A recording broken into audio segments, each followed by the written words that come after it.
Very good everybody, welcome to another video. I'm your personal funky sim pilot, and my name is Arkady Gidzenko, and I will be your captain for today's flight.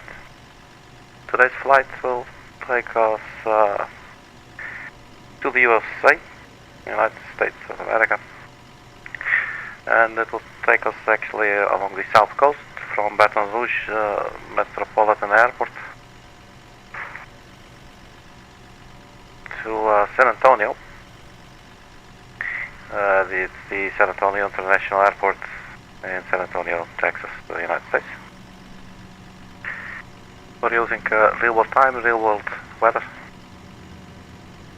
GSX, and the Aerosoft Seaboard Traffic Tool. We will not be flying on VATSIM tonight.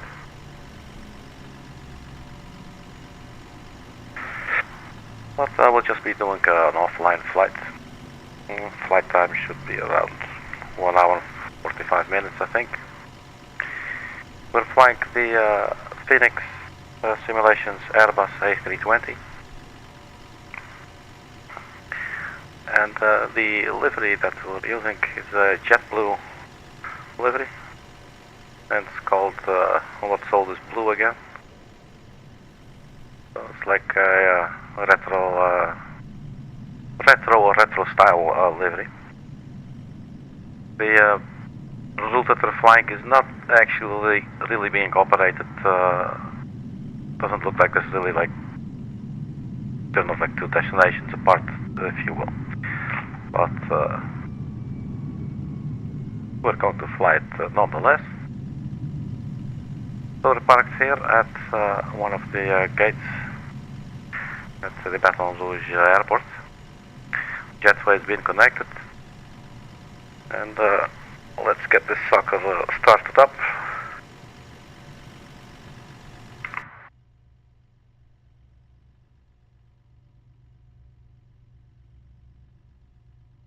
So let's first get the batteries on.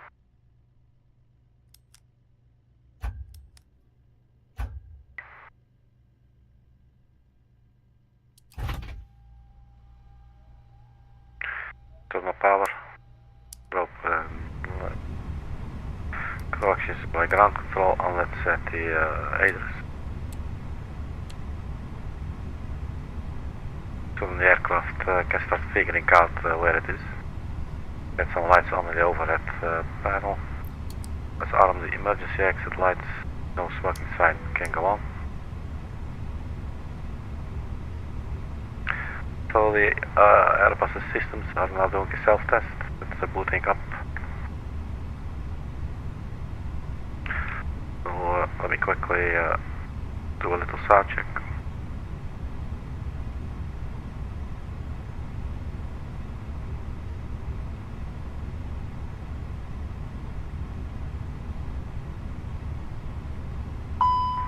Sounds like a parakeet just found its mate.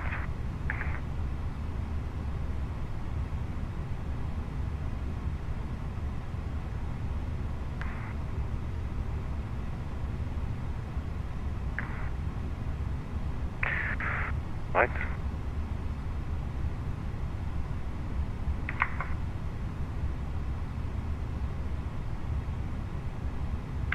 Let's get the flight plan on the EFB. So that is that. And let's also get the GSX going. To request boarding.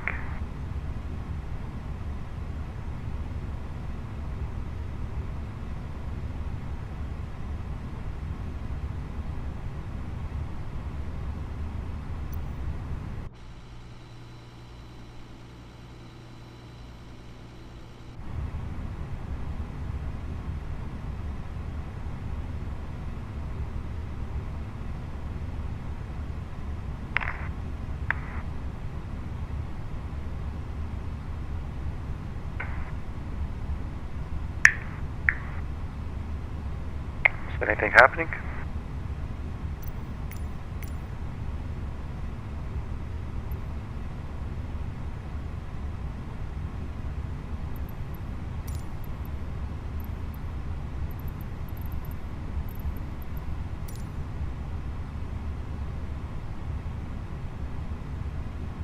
wonder if GSX is working.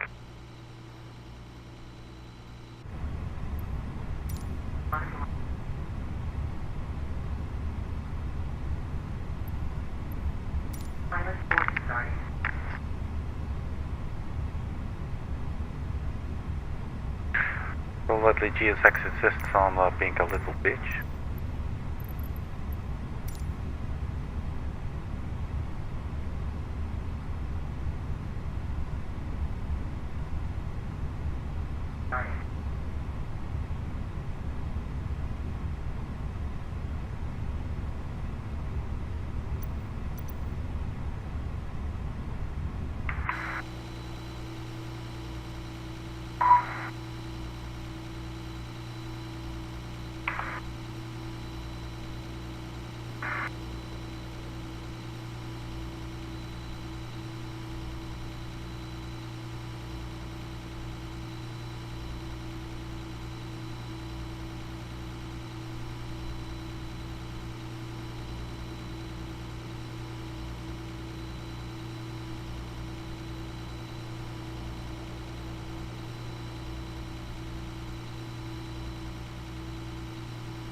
So we're having a little bit of a delay.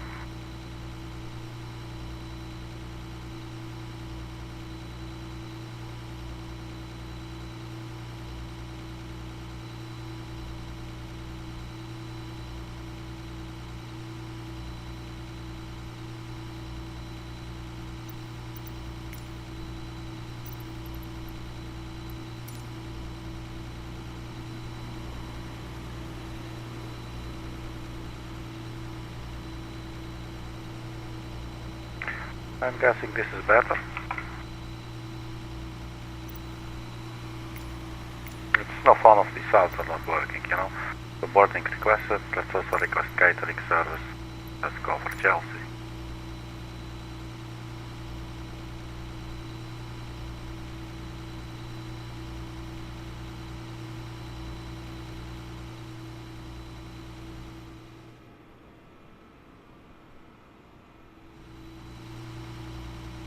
Not sure why the baggage handlers are deciding not to work. Maybe they're on strike.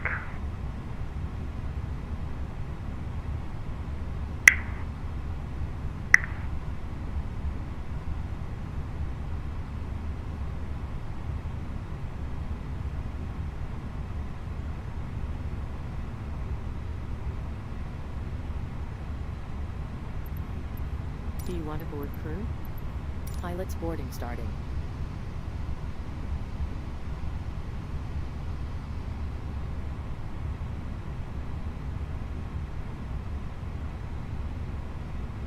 So if we go for the GSX boarding and refueling.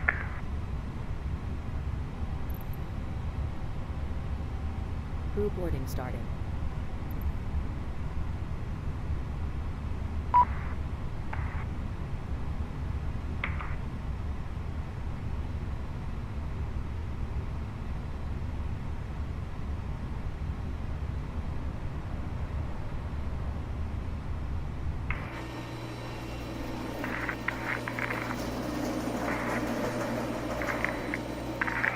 Well, at least food is here.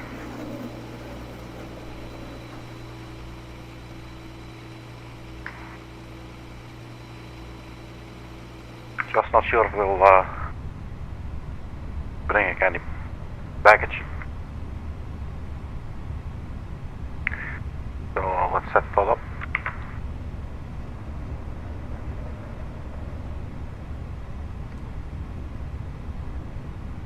So AOC manual here, you can get your flight, you can request your flight information.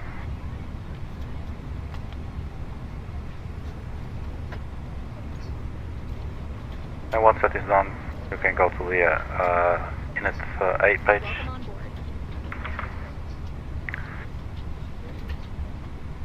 get our OFP.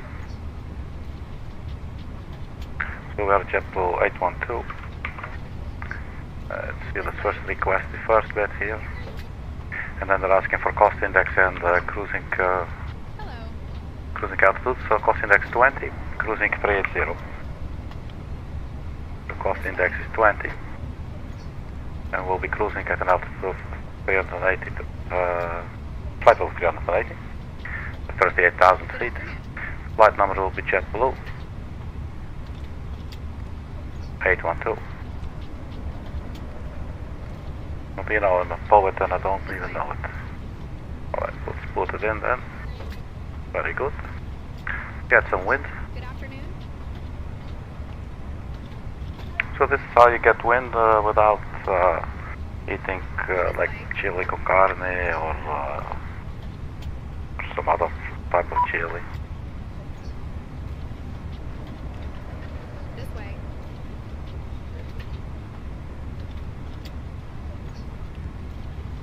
So for the flight plan, I don't think I've flown to or from any of these airports. Let's close those doors first before the GSX starts freaking out on us. Good afternoon. Alright, so for departure, let's simply check the LFP, routing and impact, and here on the routing, default route 2 to right, and then there's a direct to SALVO. So there's actually no departure route, it's just 2 to right, and then a direct 2. And then for the arrival, it's also runway 22, without the left or right or center. And that is the This way. Cuervo 1 arrival. Let's put that in. Departure runway Hello. 2 to left, 2 to right. Go to choose the correct one. 2 to right, no sit, insert, and that will be sitting in our flight plan looking all beautiful. So then we have our arrival. Hello. That will be ILS 22. There is no ILS for runway 22, it looks like. So that will be probably like an RNAV approach. RNAV X-ray, RNAV Yankee. Hello. Let's check the weather. Good afternoon. We're 3 minutes late according to our flight plan. What's this wind variable? You know what? I'm going to choose an ILS This way. just to keep things interesting. Welcome on board. So let's say ILS 31 left. Good afternoon. And we'll probably do not have the same arrival. Let's have a look here. Cuervo 1. Hello. There it is, Cuervo 1. That's good. That has been selected. There it is now. And I believe CAAGE might have been our... yes, CAAGE. Then is our transition. We enter that as well. Open aft cargo and forward cargo. I think the baggage handlers are finally here, so maybe the baggage got a little bit too late. Let's quickly open those doors. Hello. Have a look outside. There's our baggage handlers. A little bit late, but better late than never. So now we have a flight plan in. The flight plan discontinuity we will erase.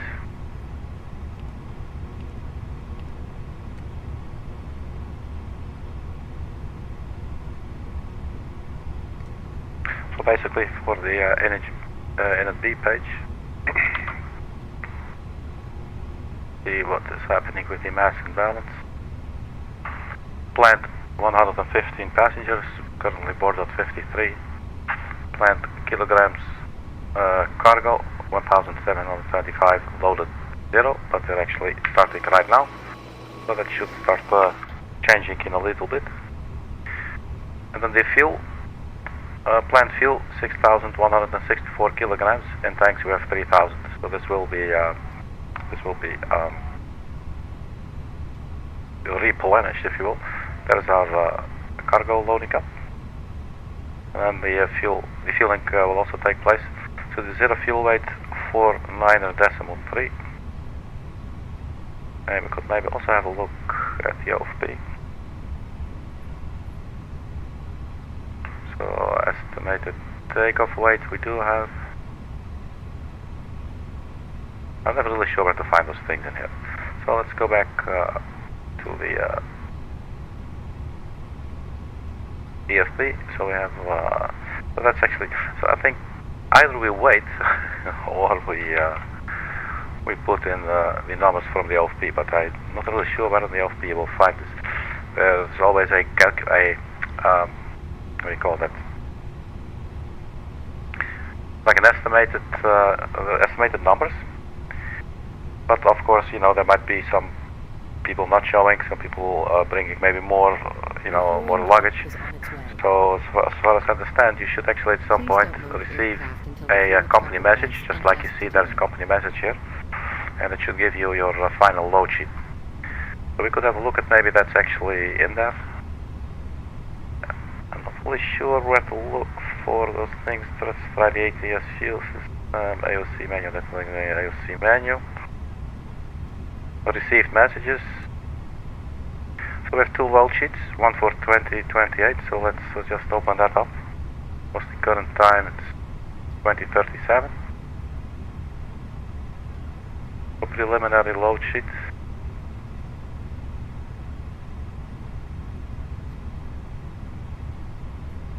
Zero fuel weight 54.8. We can make that 54. Yeah, 54.8 is fine. 54.8. Fuel truck is in position. Please don't load. And then the zero fuel weight center of gravity. Not sure if we can and the EFB.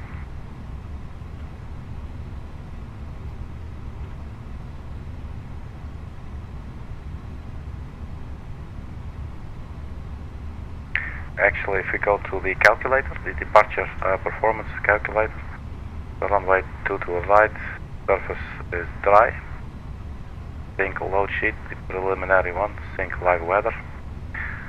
And based on this, we should have at least some numbers to work with. So let's go with 28.9 for the zero fuel weight center of gravity. 28 decimal minus, double check.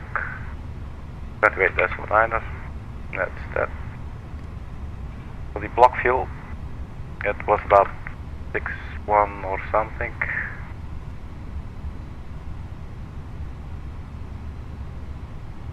The planned 6.164.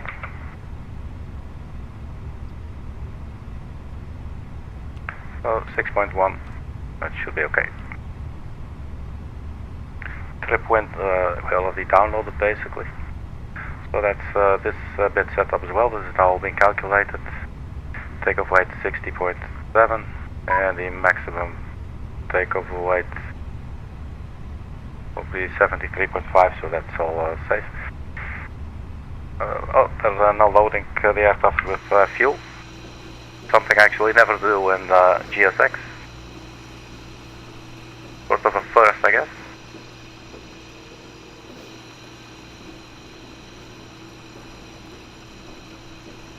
So this dude's swinging, very good. Keeps your hips strong and your back muscles tight, so that's very good. Alright, so these guys are loading up the aircraft with a little slurpy. So let's go ahead and accept this load sheet for now. And the message probably doesn't go away until we also read the other one. So let's see.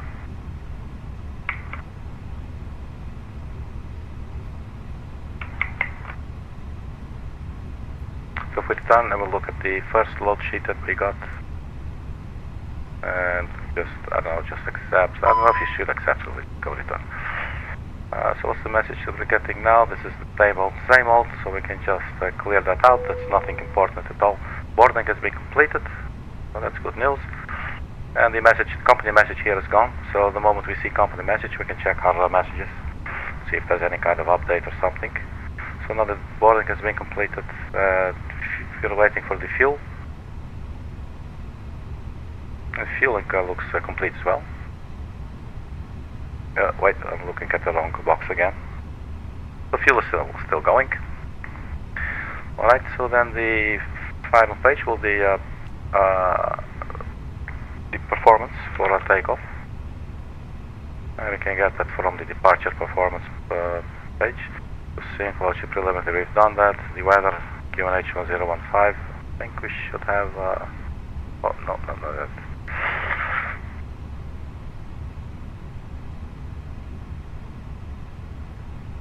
It's interesting, it's not showing it in American, in inches, it's showing it in hectopascal.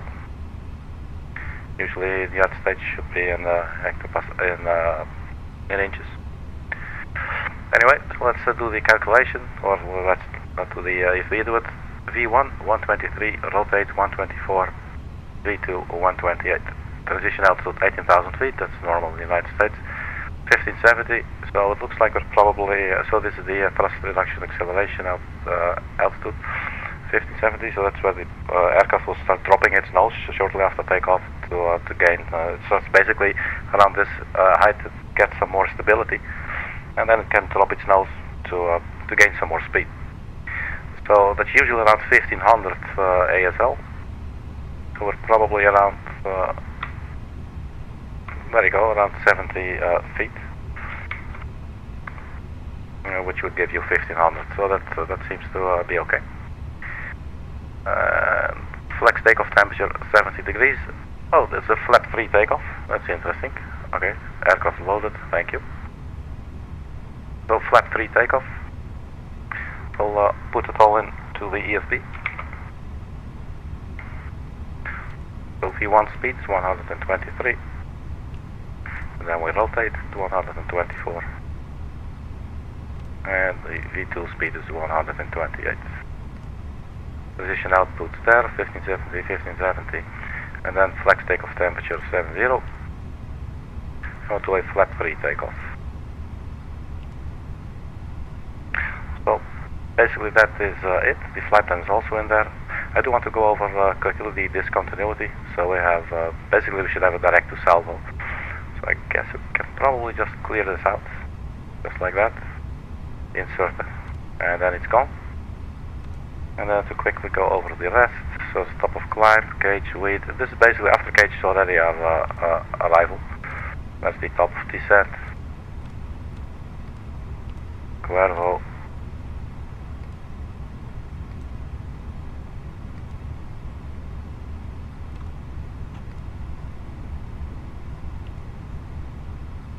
Too steep path, what the hell does it want, man? Excellent. Let's have a look at the flight plan here on the Navigraph charts. So we're flying from Baton Rouge to San Antonio. So we'll arrive here. So we will have approach.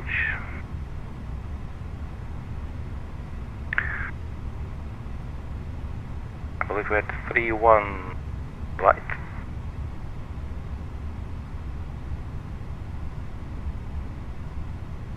So I do see 3-1 left. I do not see 3-1 right. So I'm not sure what's going on here. It is 3-1 left. So we do not have a 3-1 right then. Okay. ILS a localized, so we can choose this one.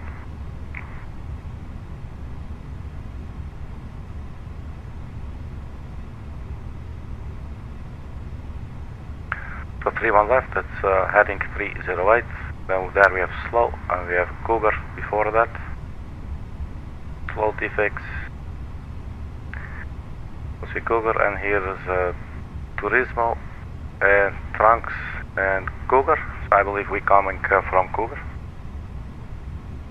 Let's See you again.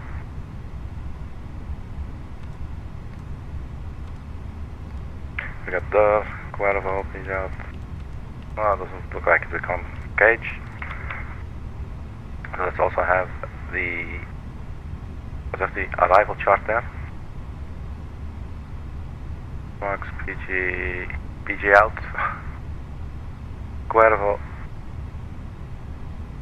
And then I think we go via the Comet.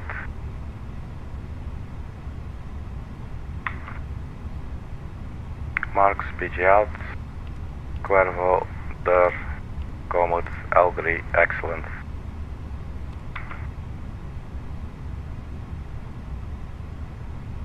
Excellent, and then you get vectors. Here we should be at 6,000 feet. And the airport elevation.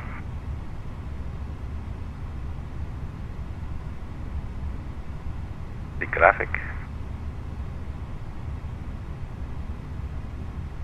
Let's check final approach chart.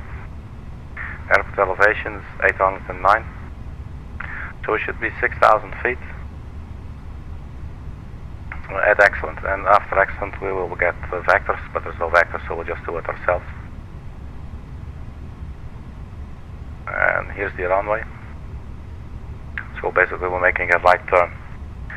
So after excellent, I do not think that is on here, but it is coming from this side, so we could enter Turismo as a between waypoint if you will. See what that's going to look like. Turismo.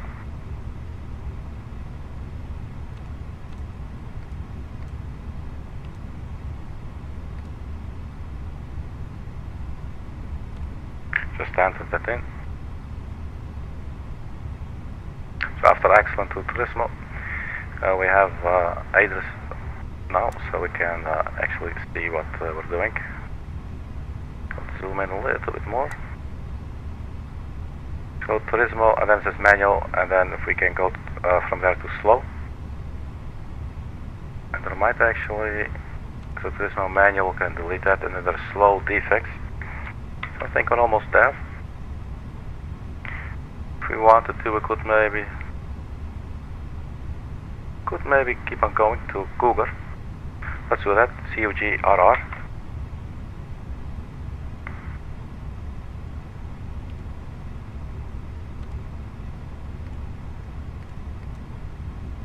That onto manual as well.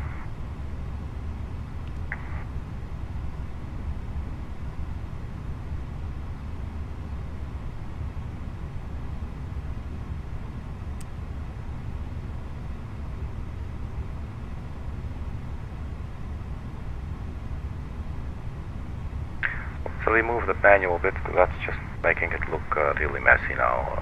One is okay, but when it becomes too much, you know, for flight plan discontinuity, you can go.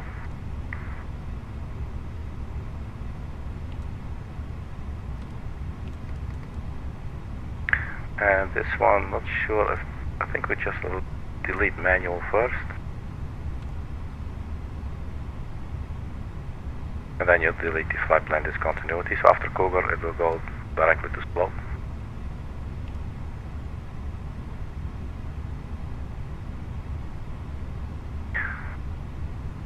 So this is not going to work. So Turismo can stay, but we'll just go to slow. This is too close to each other. So which one is going to go out? Cougar. Cougar can be deleted. Well, the idea was nice. It looks like that when the MCDU calculates it, it's like, oh hell no, this is not going to work. So we'll take out the discontinuity there.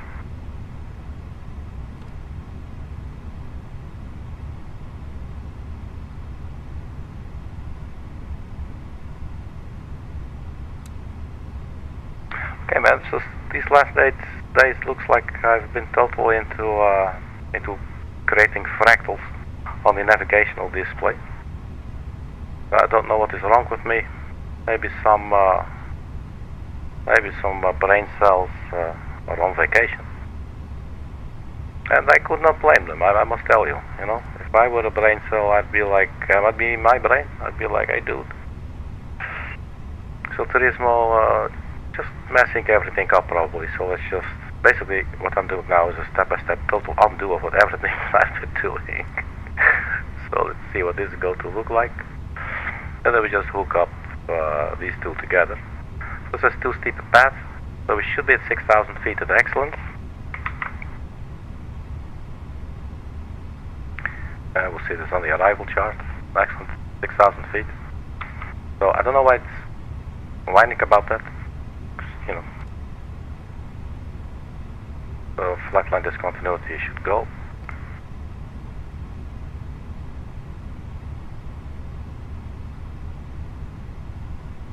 Slow, it says 3921.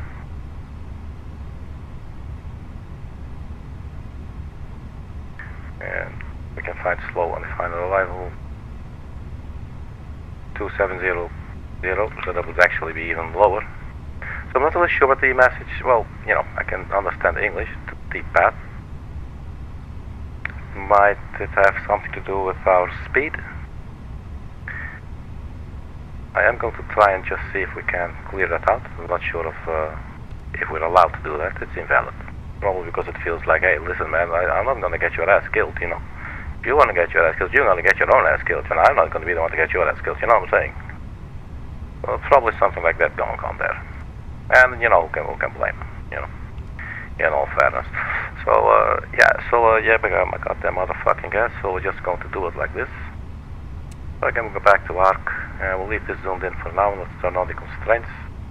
And let's go to 907 inches of mercury. And what else do we have? I'll go straight to our cruising altitude, 380. That went really comfortably fast, actually. Alright. Anything else? Looks like we should be good to go. Everything outside is already finished. Boarding is completed as well. So let's turn on the APU. You wait a couple of seconds and then you press the start button. Let's also turn on the beacon because we are about to start our engines in a little bit. Fabrizio Vasconcelos. Oh, how are you doing, my friend? Nice of you to say hi. Unless you're one of these spam bots, in that case, you know. Hi.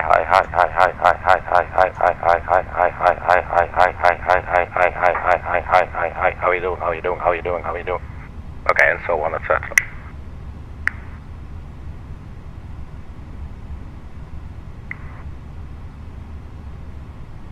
Right, APU starting up.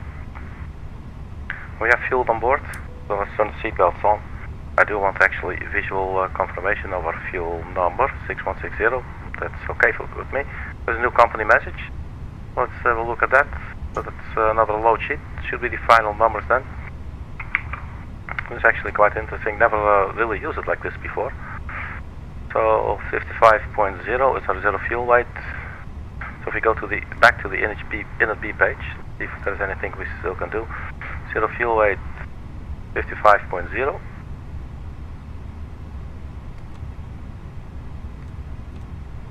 And let's...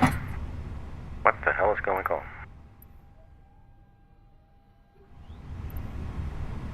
Oh, the ground power got disconnected. But now we're on APU. Oh, holy shit. Let's just go straight through the cockpit. We are ready for pushback. Oh, it's doing this again, but we never requested pushback. That is so weird, man. This is the second time. It's just all of a sudden, just minding my own business.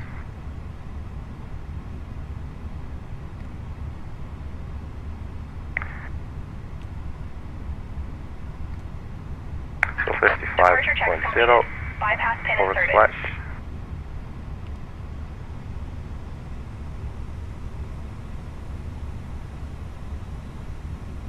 Takeoff weight 60.9.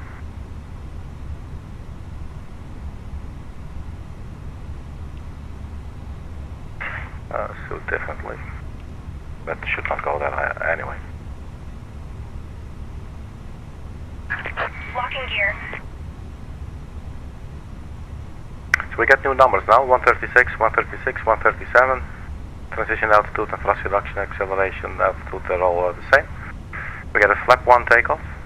Max temperature will still be 70. So 136, 136, 137. Yeah, they can just wait. And what is the center of gravity? 28.8.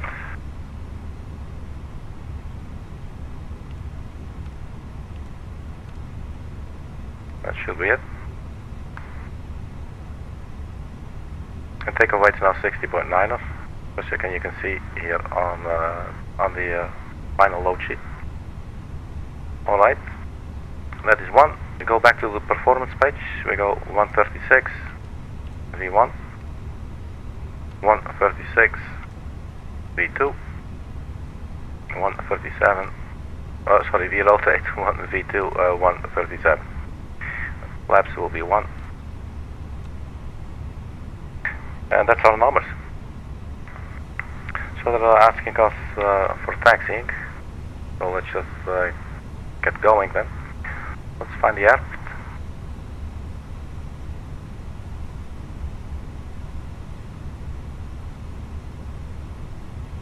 And where are we? We are here. Runway 31 left. No, we have a 22. 22 right, I believe. Parting runway 22 right. So this is the big one. 32 to right it is. So we will go push back nose to the right. And we get into Hotel Delta. Then we cross runway 31. We find ourselves on Alpha, and we keep on going Alpha for 22 right. So push back nose to the right.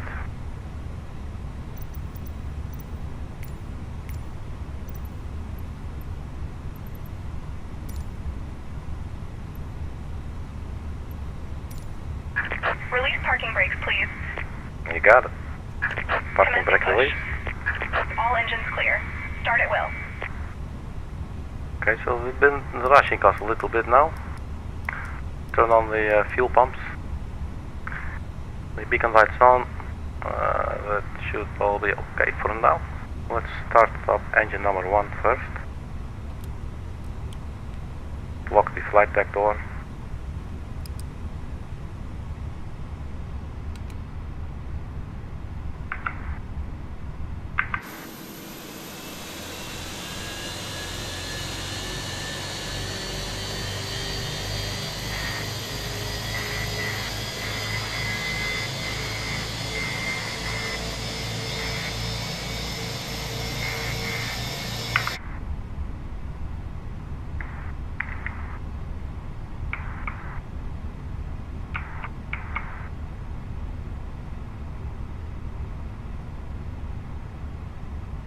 Standing by to hear the loud gong, indicating I think that the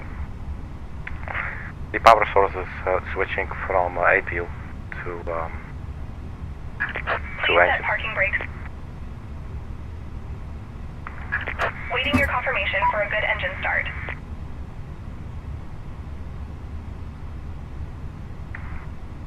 Engine number 2.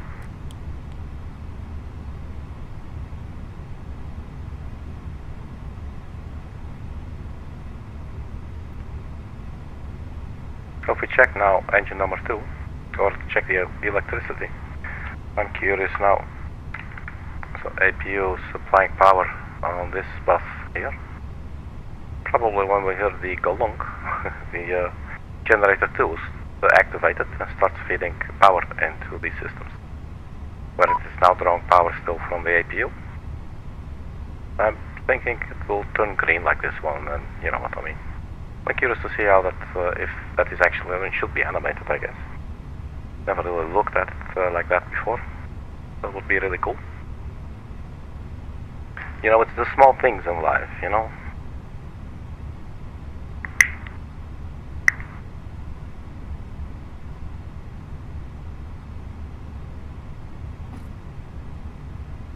There you go, that's interesting. So we can turn off the APU then. Oops, let's get a little bit of a better view. The APU can be turned off, APU bleed can be turned off as well, waiting for confirmation of good engine start, so let's give them that. Confirm good engine start. We have a good engine start. You can disconnect. Right, so flaps 1. And we arm the ground spoilers. And the auto brake goes to max for takeoff.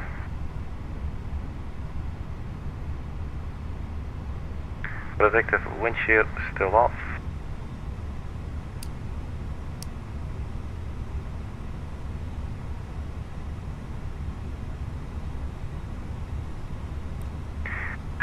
Unlocking gear. So let's go squawk 3121 and we're squawking Charlie.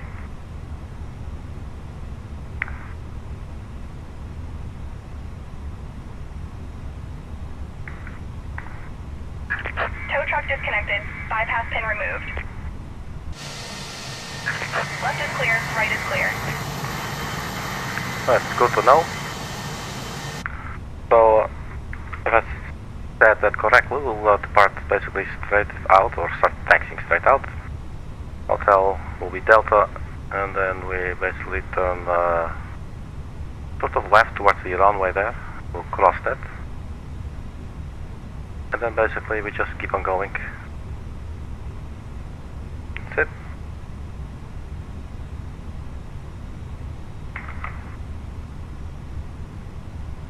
The runway turn-off lights and the taxi lights can go on. And the parking brake released. And let's go.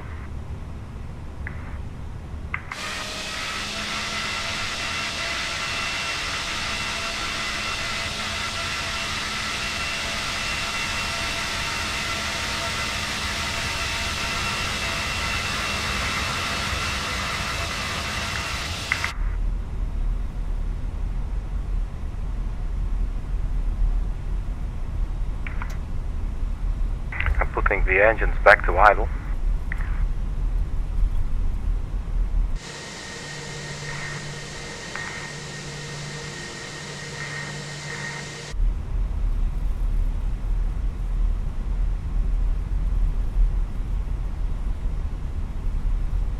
And you can see with the engines back to idle, we still have enough power to keep on rolling.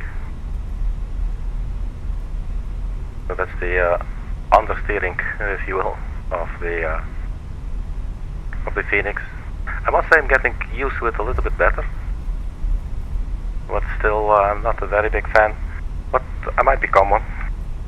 If this is how it feels, I mean, you know, there's lots of more factors at play, obviously. But if this sort of gives you the best idea of what it is, then that's it. You know, I'll take it. Simulation, you know, it's supposed to simulate. You know what I mean? It's not rocket science, it's aviation and engineering. So that's the cabin crew reporting ready for departure. What's up? The cabin is now secure for takeoff. Thank you, Debbie.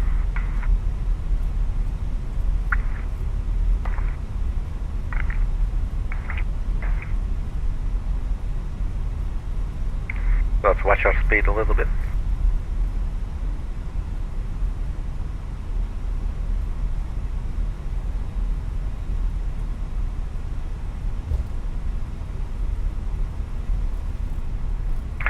Okay, cabin crew, prepare for takeoff.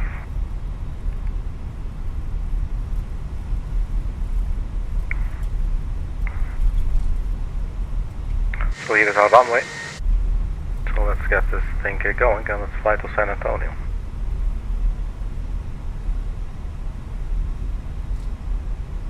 So you want to watch your ground speed during the turns. 15 knots maximum. Let's hold short for a second and we can turn on the lights and have some final configurations.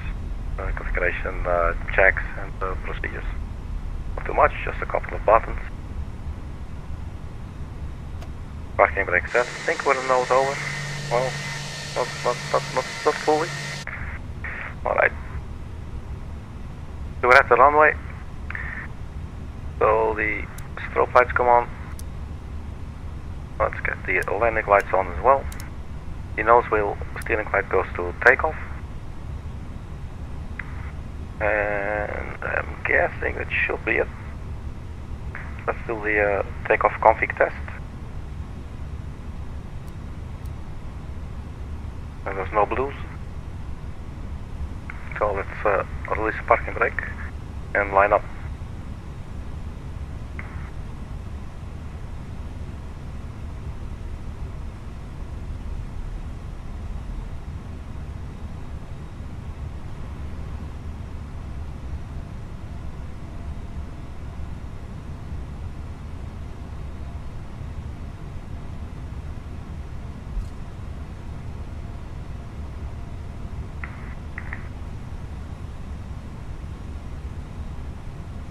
You see how easily it just steers over. It's very easy to forget because it's with other aircraft it all sort of feels the same. You know, and after a couple of turns you feel like you're calibrated. With this one, never really feel quite calibrated as much. Alright, so we should be good. A quick takeoff briefing. So here we have the first waypoint of view. 1567, I think, yeah, 67. So probably, probably just a any minimum kind of altitude or something, not really sure. And then to SALVO. So basically straight line and a right turn. So if you follow the flight directors for that, it should be fine. Let's check the altimeters.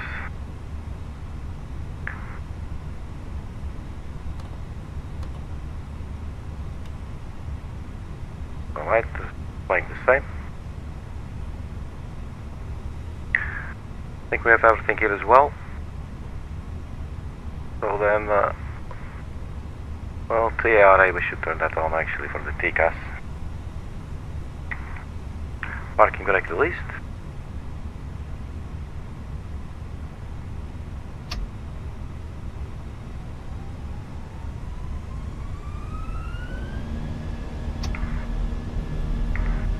And flex takeoff set.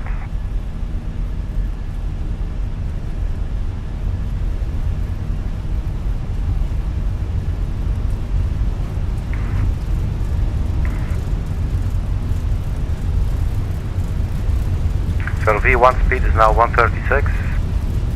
So that is coming up, and that's also our rotate. There we go. We have a positive rate. Gear up.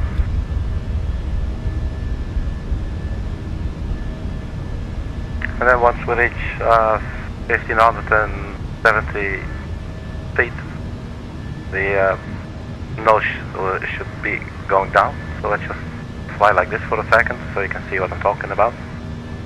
And so can I.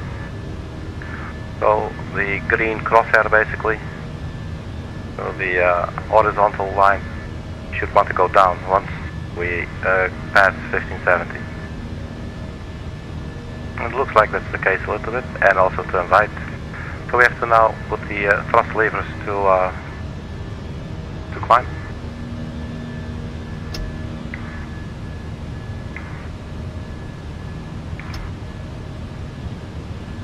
Let's turn on the autopilot. The levers are not really going into the climb detents.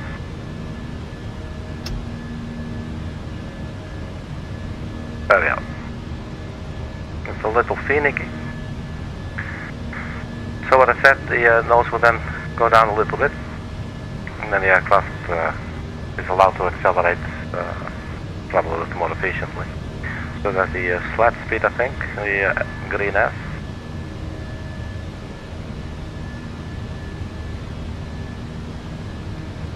And I think this is the gear up speed, 200. Not sure, this should probably be on the performance page as well. It's no longer showing. That flaps up.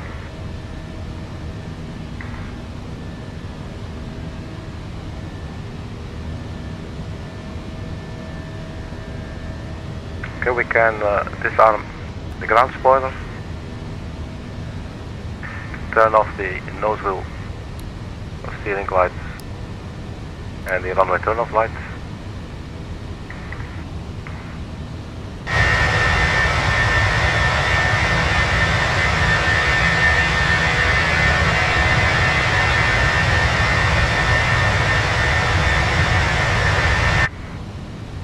That's a pretty cool livery, man.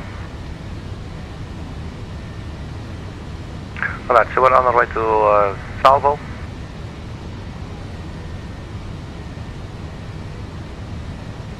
That's 21 miles. Let's zoom out now, so we have a better overview. So there's Salvo, and then it's a bit of distance. There's the LCH VOR, and then after that,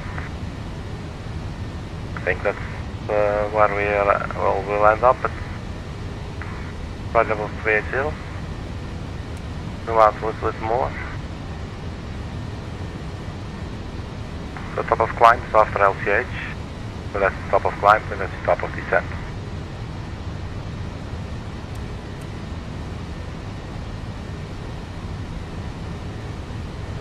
The seatbelt sign's still on, no smoking will stay on, landing lights will stay on until we reach 10,000 feet. And I believe that I don't know if it's really like common practice, but to wait a little bit until the nose gets a little bit more down. So it's now at around 10 degrees. It starts now going down a little bit more. So then I guess that's why maybe around 10,000 feet usually the seatbelt sign can be turned off. Let's also turn off the landing lights and retract them.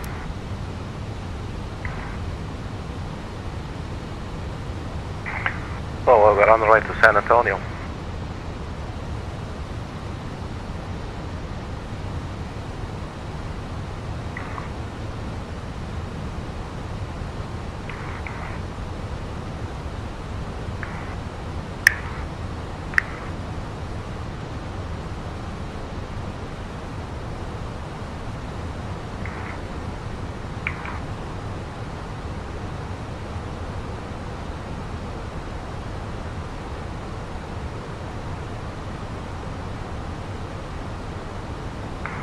I'm not sure if ATIS and weather are actually working. Okay, so we can get it from VATSIM, but there is actually nothing on VATSIM right now. So KSAT.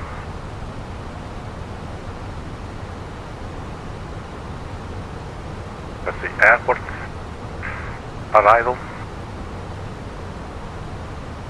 So VATSIM, well, it's not online. So what else is there? IVAO.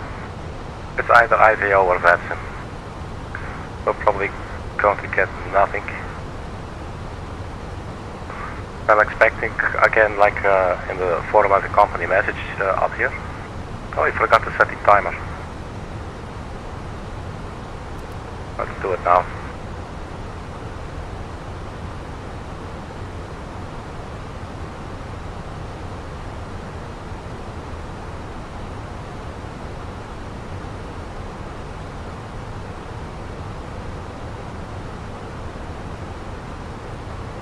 So I don't think that's working.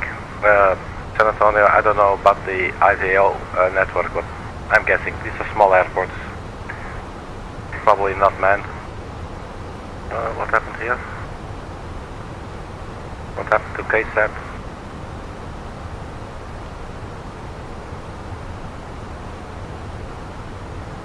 It's IVAO arrival.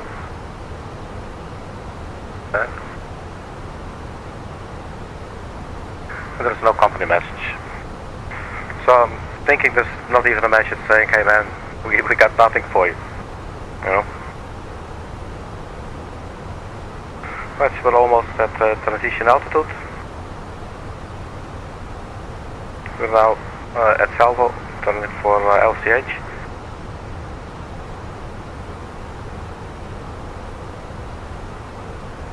So standard pressure. on both sides.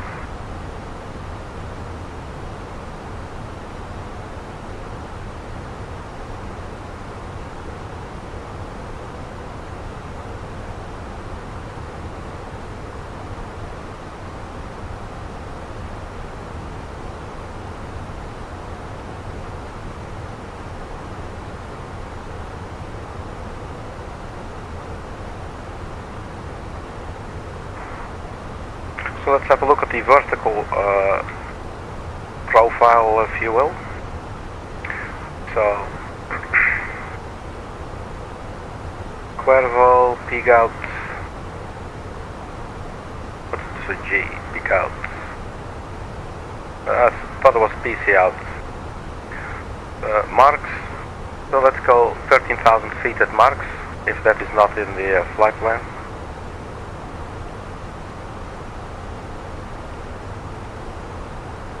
Marks, so we can make that 13,000 feet. Let's zoom in a little bit more. Leave us marks. Let's do that. 13,000. I think we should first put this flash, because we're not changing the speed that's in front of it, we're just changing the altitude.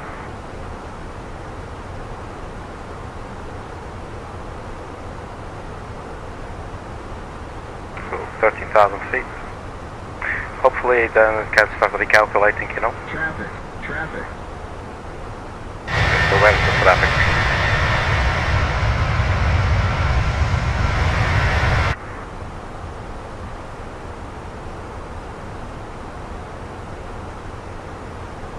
Cool. We're going to get a mid-air collision. No, that's not on the way to us. Increase descent. There they are. Increase Where are descent. they? Is that them really? It must be them.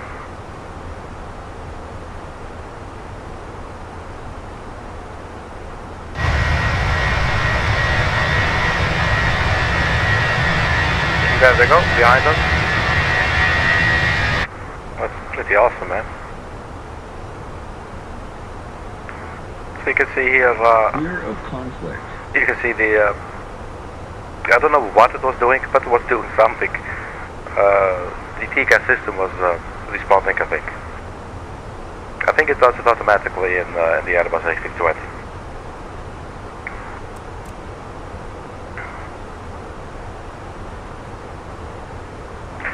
Okay, so what were we doing? We were setting the altitude to 30,000 feet at marks.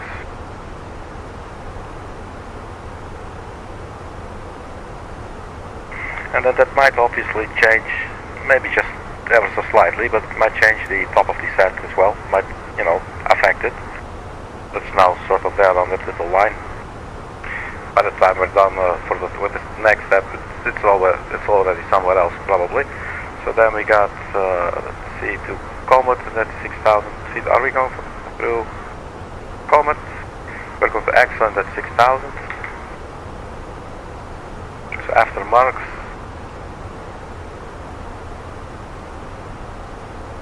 We got peak out. And peak out, where did we see that? So let's say 11,000, that's peak out. And that is now 13,000. So if we make that /11,000.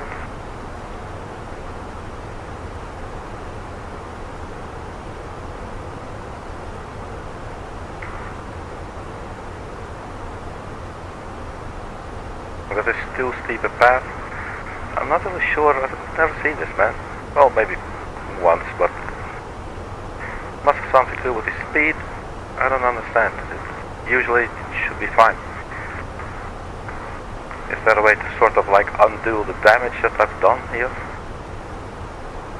Maybe like change the speed or...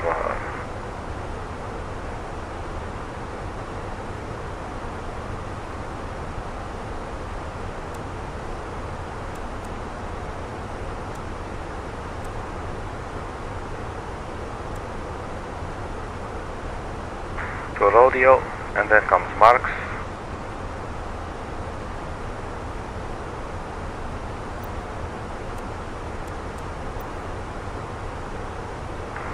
So from Mark's peak out, he doesn't like it. It's only 2,000 feet. So I'm not really sure what these color codes mean. They're obviously super essential. They're very specific messages. But I don't really know what they mean. I can guess, sort of. Probably it's saying it should be, well, actually change it. Because I made it 11,000 and it's 11,345. We still do see two steep paths. So what if we make this 14,000 again?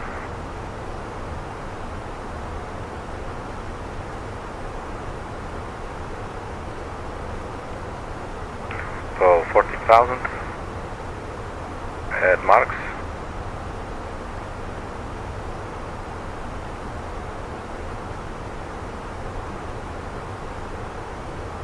And then it's still not very happy. Then peak out 13,000.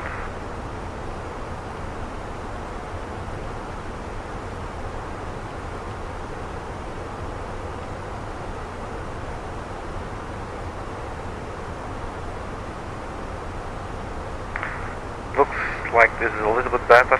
We'll probably still have the steep descent after excellence here. So speed at excellence 210. That is in there, that's correct.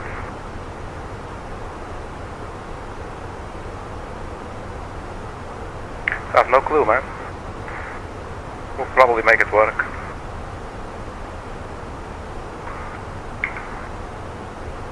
So no company message, by the way, so we'll check the weather some other way.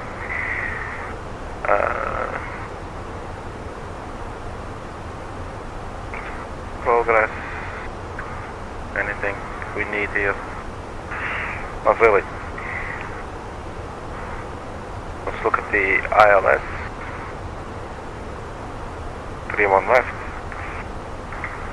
And let's have a weather check as well. Because when we were looking first, it was only showing variable winds. So I figured then let's just choose a runway that has an ILS, you know. So this is the latest, 200 at 7 knots, with the gusts up to 17 knots, quite a lot. 10 statute miles, clear skies, 25 degrees, altimeter to 996.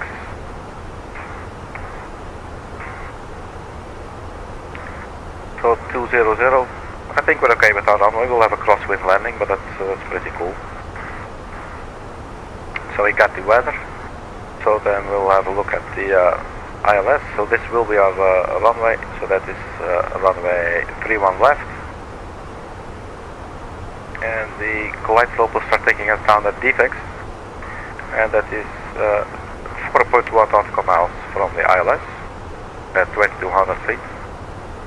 So defects 4.1. And to find the reciprocal for our runway, just look here, and that would be 128.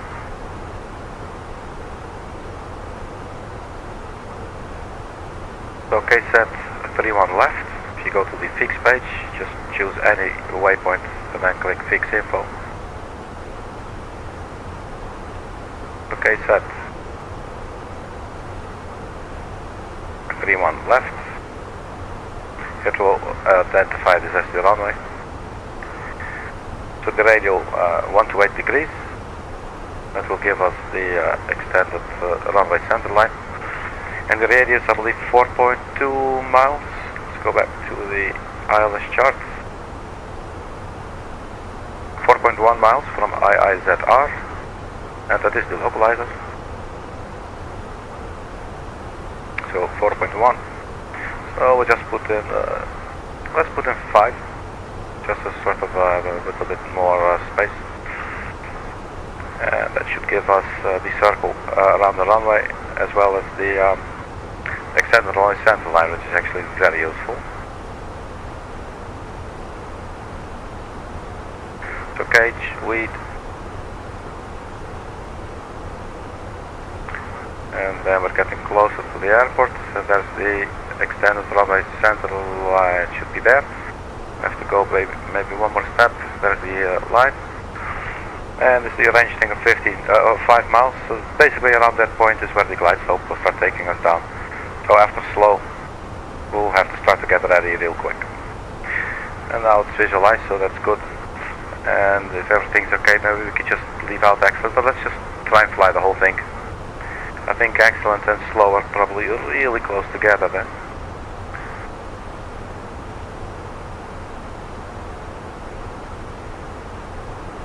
But it's weird, I mean 6,000 feet is what they want on the chart. 6,000, here we are, that's excellent, 6,000 feet. At, not above it, not below, but precisely at. So there is that, at 210 knots, which we're doing. We can see right here, 210, 6,000. And then at slow, here it says 3921, and it's already bitching that it's too steep path, but if you look at the altitude at slow, it's 2,700 feet. Let me show you here. Here is slow, you can see the horizontal, horizontal situation of the vertical situation. So slow, that's 2,700 feet. So, you know, if we were to change it, I would start thinking it's gonna put exclamation points after this, you know? Like, hey dude, did you not hear me? Too steep path, man, what the hell do you want to do? But I don't know, maybe I'm just worried, but I never see this. So it's definitely catching my interest here. But other than that, looks like we're fine. You know, let's mess around. Let's just put in 27. Let's see what happens. /2700. So / because we're not changing the speed yet. Although we can have a look, maybe it doesn't. I don't think it says it right here. Slow. 190 is maybe actually even a little fast. But let's first put this in, just see what happens. So we're coming from 3921.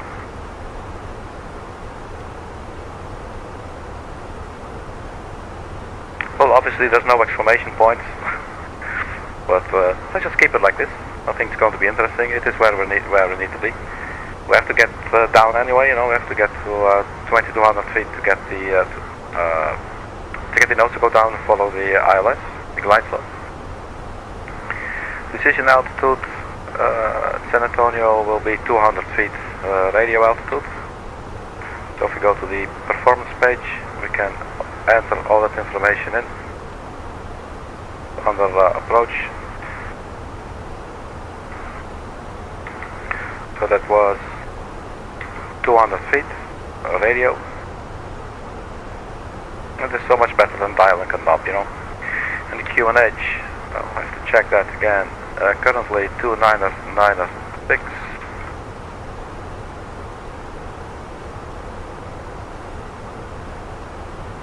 Temperature was 25 or 26, 25, and then 2007 knots.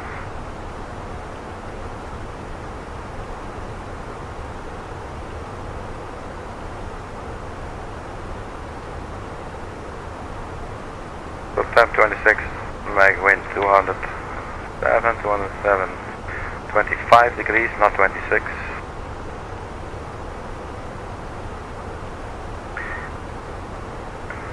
And with a configuration full flat landing gives us a final approach speed of 132 knots. So that's flaps to 4, that's full flaps, and the gear down. 132 will be final approach speed. So basically I've set this all up now. We can double check obviously the ILS frequency, 110.9, and then 308 will be the approach course. The Airbus is very clever and just has all this information. It's already in here, IIZR, because it's in the flight plan. It just gets it from the database, I guess. So that's pretty cute. 308. This time is actually correct. Usually it's off by 1 degree in the Fenix, I don't know why. So that information is already there, so we don't have to bother with that. So let's go back to flight plan here. We are turn back the arc. We're on our way to CAAGE now. So we passed the LCH VOR. So where's the top of descent coming up? That's after CAAGE.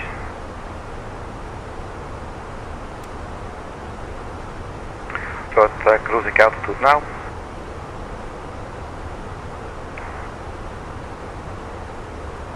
So fuel 4.4 and predicted, do we see that here as well? So the fuel prediction page maybe.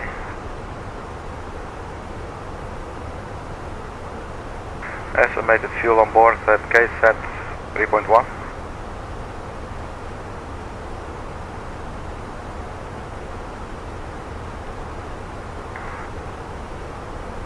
So let's look at the livery on the outside. It's a really cool retro livery. Let's maybe get the other camera like this. It's a really cool livery, man. I love the, yeah, it just looks retro. The type of color, combination of the colors.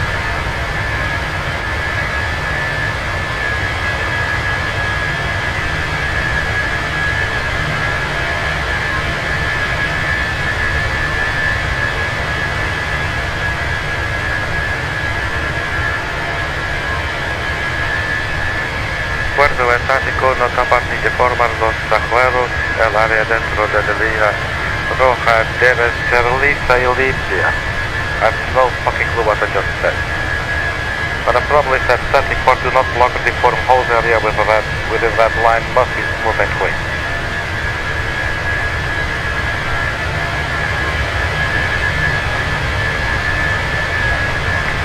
Alright, I'm going to buy new ears now. Because I must say that plane is quite loud on the outside. So basically we're just following the coastline. Let's have a look. Do we have a map view here as well?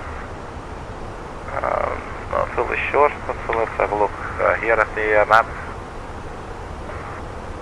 So we're like way in the south of the United States. There you go. This is the Gulf of Arkady. Funky sim golf.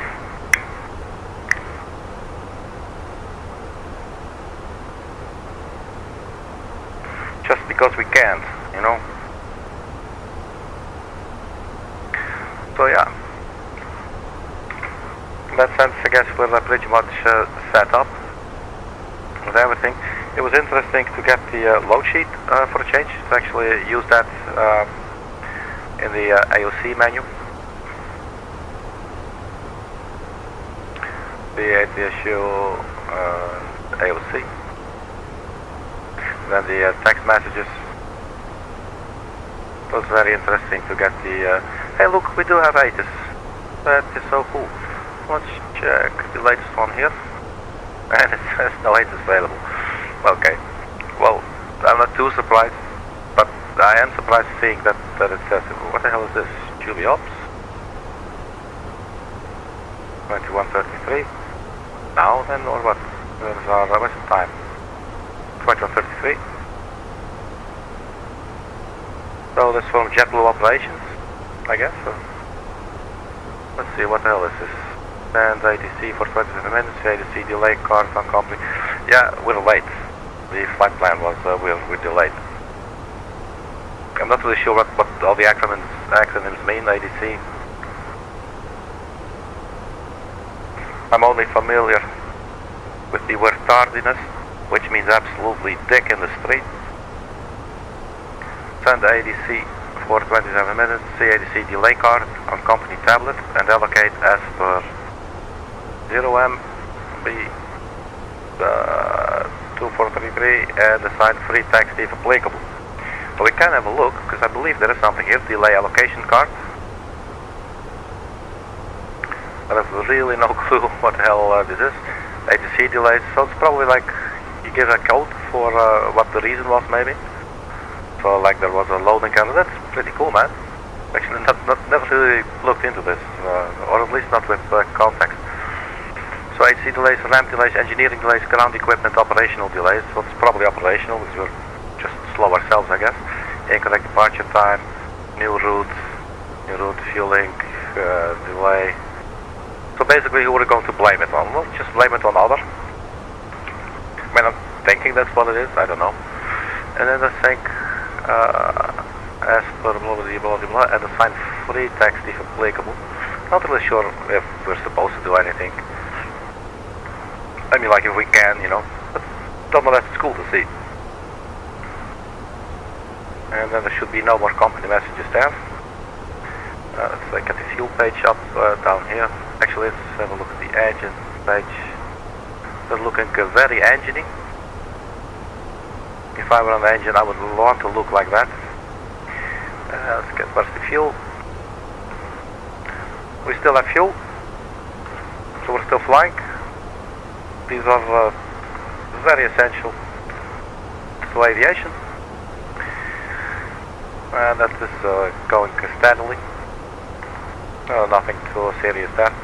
So yeah, we're just following the southern coastline. As I said, there's the Gulf of Arkady, the funky Seam Gulf.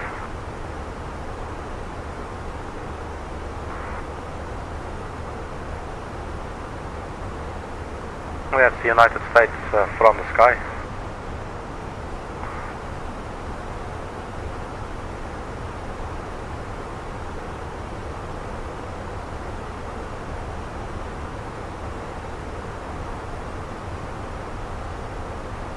Too steep path ahead, so we are now on our way to CAAGE. I'm like, then just start descending already, man. CAAGE 380.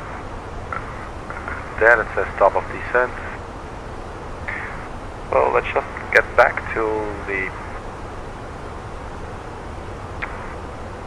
arrival chart, and our first waypoint on the arrival. Well, we leave CAAGE.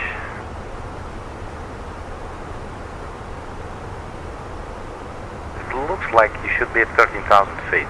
I'm not really sure because usually it would say something like this. I mean, look here, it says not it's at or below, at or above flight level 240 at Jose.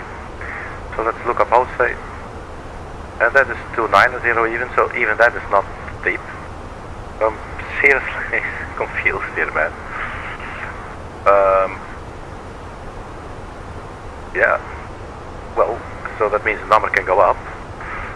So yeah, for some reason this flight, the MCD really has a lot of problems with the vertical bit. I don't know why. Part of me is trying to understand, and the other part of me is just trying to fly it, you know. Like, you know, yeah, we got my ass, you know. So 250, or actually we're at 0.78 Mach.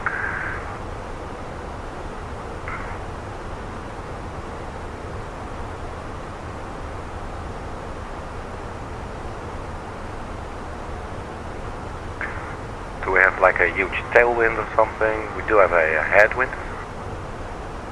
Maybe that's the problem. I don't know, just thinking out loud.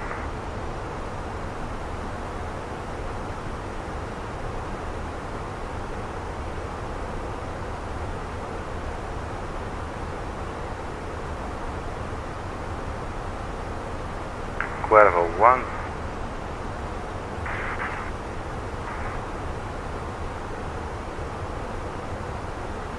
I really have no clue. I don't know what it is. I do not believe we have like a VNAV profile, so we do have basically this is our vertical information. We do have a progress page, but that is maybe the performance page. Let's have a look. So we have cruise. So that's what we're doing. Oh, here actually it says the top of descent. That's so cool. I never looked here.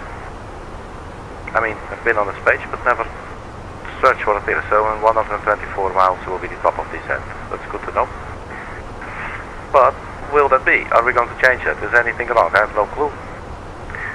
So cruise, let's go. Next phase will be the descent page. So what does it want us to do? It wants to be at 0.78 Mach or at 278 IS. It will be a managed mode. This is our cost index 20. I don't know, man. I don't know what to make of it.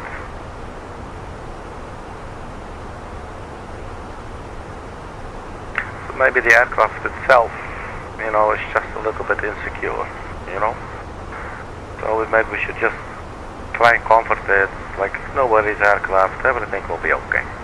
Put another 380, it will be on the ground in no time. And then you can get some more Slurpee, you know. You want some more Slurpee, don't you? Yes, I do. That's what I'm talking about, you know.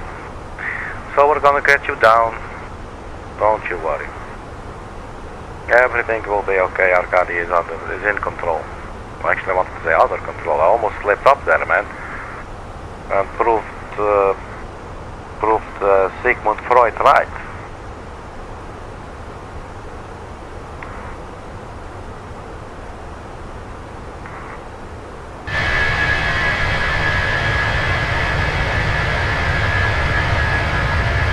So you can see, you can always call 1-800 JetBlue.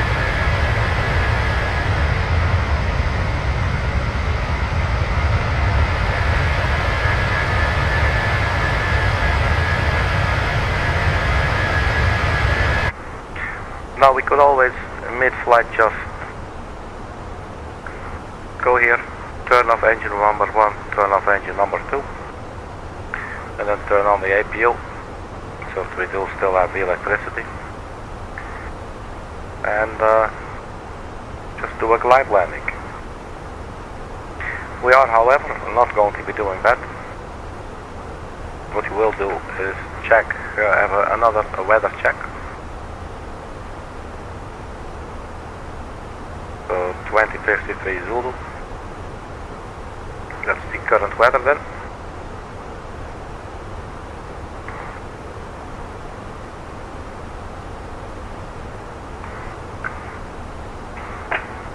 So if I want to have a quick idea of when the top of descent is, instead of going to the progress page, I would go to the performance page, put that on cruise, which is almost the current stage that it's at, phase that it's at, and then it says to top of descent, so that's 107 miles. So 107 miles at 2201. That's in about 20 minutes, 19, 18 minutes, something like that. So yeah, I don't know why it's been making such a fuss about the altitudes. But I guess we'll see. We're probably going to get a very high energy approach or something. So maybe this is a good time to also have a look at two things. One, just because I'm thinking of it now, is just to check which side of the runway do we vacate. We're landing on runway 31 left. So to the left. We exit the runway to the left, and then we find a place there. So that is one. And I totally got myself sidetracked now.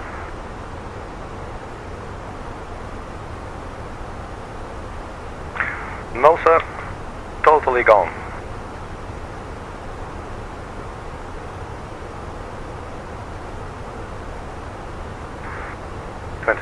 feet.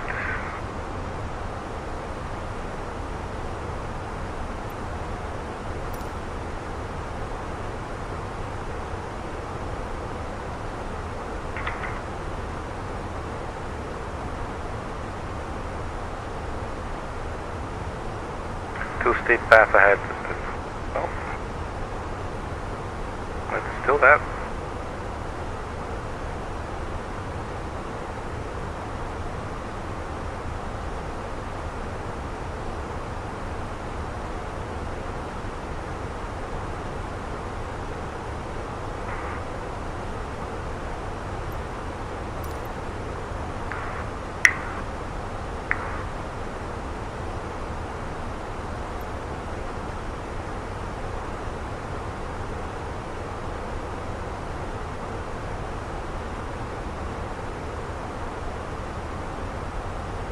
Let's get ourselves visible on this map now.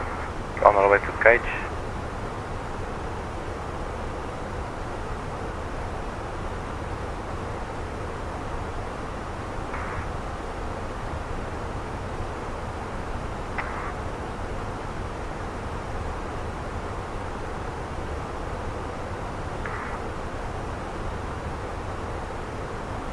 see, the elevation was 400 feet or something, 800 feet. The airport elevations, 800 feet. That's the thing to keep in mind. And it was the missed approach that I wanted to check. Finally, man, my god. The missed approach climbed to 4,200 feet. Direct Hasdo. Where is Hasdo?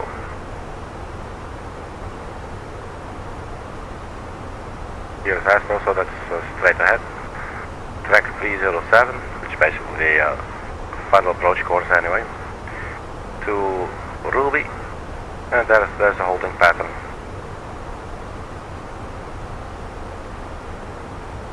So there's a right-hand holding pattern there of 4 nautical miles. 297,117. I believe we have a hold page. We don't not have a hold page on the Airbus then. Okay, so we do have it on the Boeing.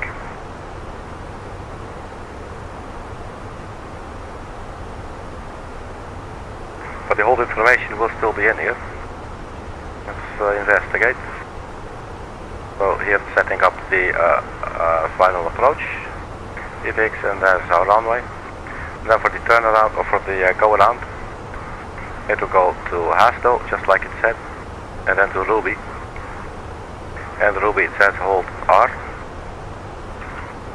And you can see this is a right-hand pattern, 4 miles, 297,117 degrees. Not sure if that information is there. Track 356.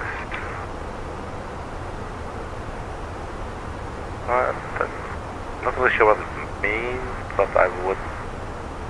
Can we click on it? Or hold for information of the hold?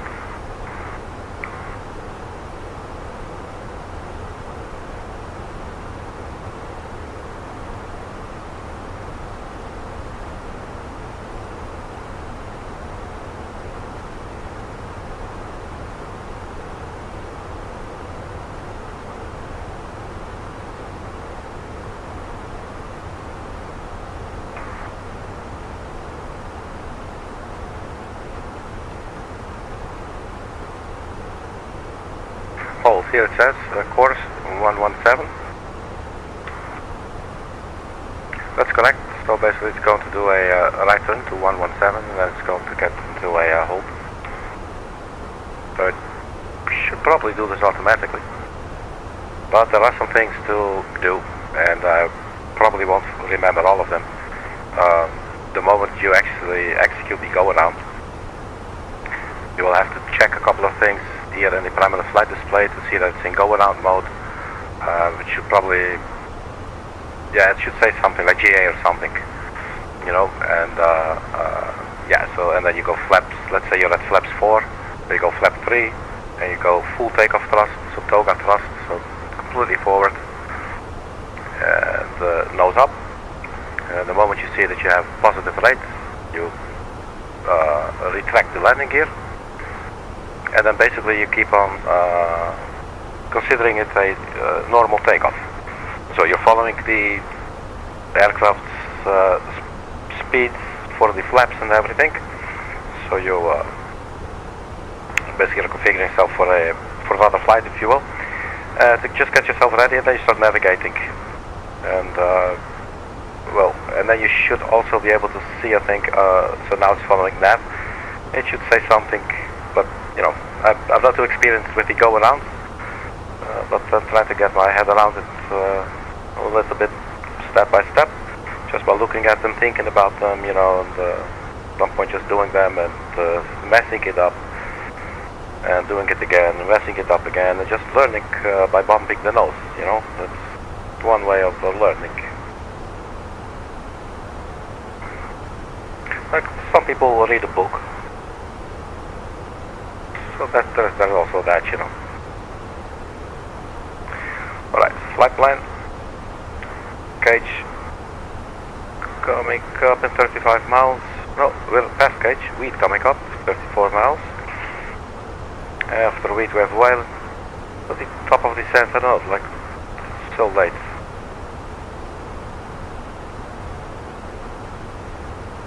62 miles. You know what? Let's just descend to flight level 240. See what that's going to do. Can't hurt, but might cost us a little bit more fuel. So we're going open descent. There you go, open descent. The thrust levers now go to idle. You should see them spool down or spool back, whatever the word is there.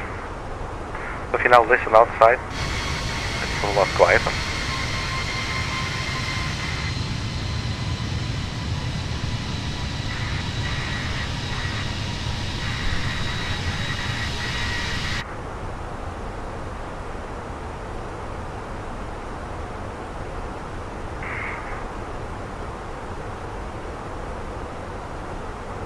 This is now predicting that we will arrive at flight level 240 right before weed.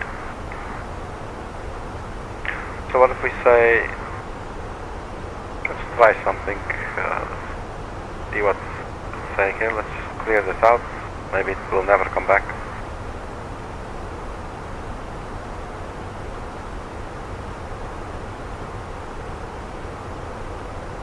Looks like the well, here, this one is still in the too steep path. But this one, I really have no clue what we can do about it. Now, we saw on the charts, you have to be 6,000 feet, 210 knots. You have to be at 2,700 feet. I believe it said 190 knots earlier. And I actually think I would like that. Let's carry on a little bit further. So let's change the speed here to the final approach speed. Let's leave that one open and we go into the performance page on this end.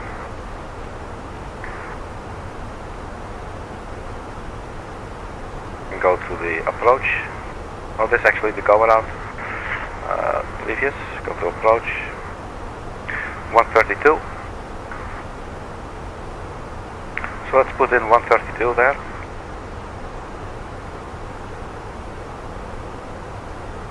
And forward slash. So that's the only thing we'll change. Oh, that's interesting. What's happening here? Return.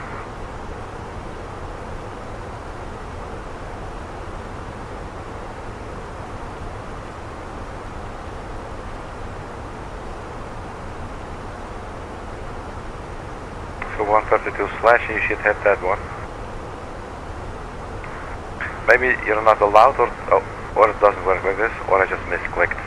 Forward slash and KSAT 31 left. And what's this giving us then? Vertical rev at KSAT 31 left. Estimated fuel on board 3.1, extra fuel is 1.2. Descent speed limits 250 below 10,000 feet.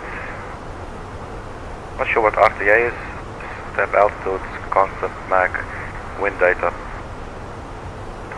It looks like it's not taking it. We might have to do it differently. Let's go back to flight plan. So now we will keep what we have there. And we just add 829. Maybe that's the format one specifically. I'm not really sure. No, it's not having it. It's not allowing us to change it, looks like. That's also not bad, and we can do it ourselves, you know, which we usually do. Or it might actually just change the moment the aircraft actually gets into the approach phase. That could be. Usually it's not a problem. So why would it be a problem today? Alright, so we're almost at weed and almost at 24,000 feet. Or flight level 240 in our case, because we're still above the transition altitude.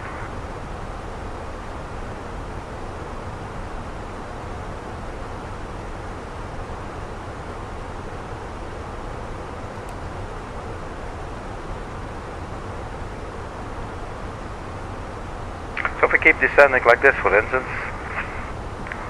just 400 feet per minute, you can see it now takes us slightly before Jose.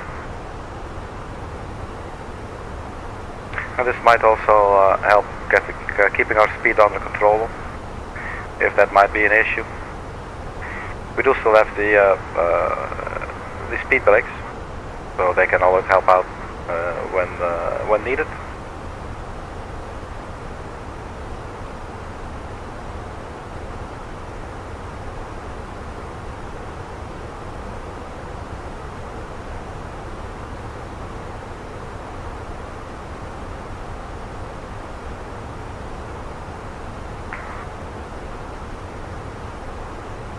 So let's see if they have a domestic terminal at the airport.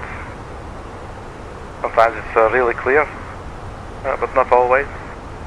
The trip might be. Let's see, where's our airport? KSAT. There we go. That's Cali. San Antonio. There you go. So runway 31 left, so here to the left. What the hell is this? Louis Energy, HD Zachary, Old Aviation, Signature Aircraft, General Aviation, Air Cargo West, there's the West Ramp, ST Aerospace Aircraft Maintenance,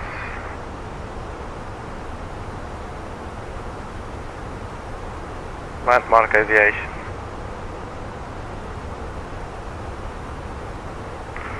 Where the hell are we going, man? Where the hell are we flying? What's happening in San Antonio?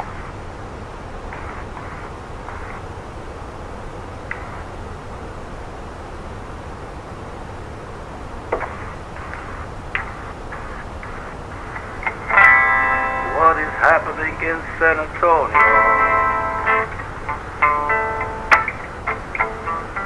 Could someone tell me?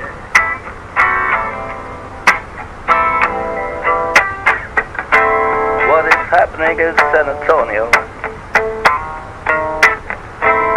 Could someone tell me?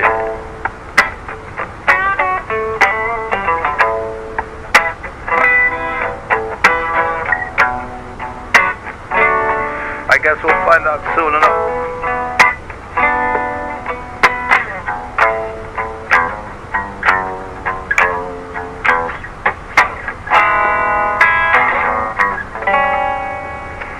Alright, that's our in-flight entertainment. I don't know what's going on in San Antonio. I don't care too much. It should all be perfectly fine. There's Zachary had Valero Energy, fire station, aerospace, aerosky. There's some cargo ramps.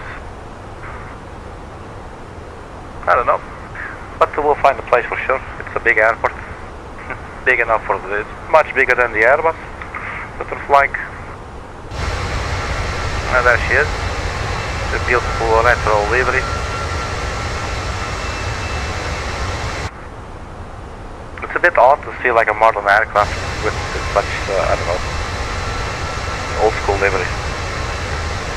But very cool, nice to have. It comes with the package, with the Fenix A320. The speed a little bit below 280, 0.6 Mach, so we're actually a little bit slow, but I'm not too worried about that. So top of descent will now be at Rodeo, slightly before Rodeo.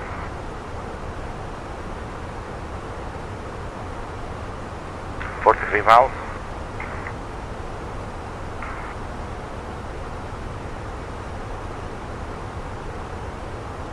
And the information that we saw earlier, you can also see that here on the descent page, I believe. It doesn't show it here. Maybe I'm mixing it up with the Boeing 737. Then if it's not here. Progress. I don't know where we saw it.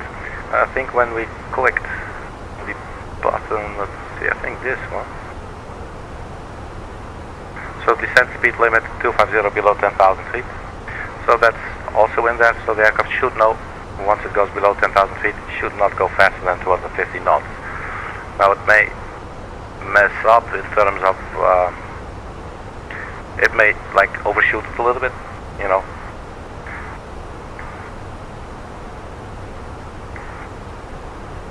I'm guessing it's not perfect. So that can happen, so probably think to monitor as well. But we're getting a lot closer now to the airport.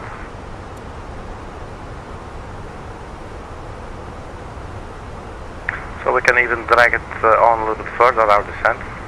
So if we turn the vertical speed knob here, you can see that the predicted position where we will reach 24,000 feet will change.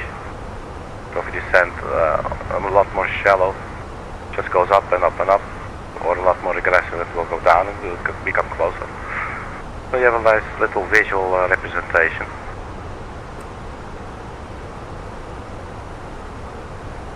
If you like to nitpick, then this might be fun to do during the cruising and descent and everything. So basically down to 200 feet per minute, which is like crawling down ever so slightly. And these numbers obviously will change the whole time. Speaking of changing numbers, let's have a look. So this report was issued 2053 Zulu. This was 2153 Zulu, 19011 knots, so we'll be landing with a tailwind. I'm thinking, or yeah, maybe a little bit. That will be, yeah, it will be a little bit of a tailwind, yeah, a crosswind tailwind. It's the 11 knots, so we might float a little bit, but let's change some of the numbers. But I believe yesterday something like that happened.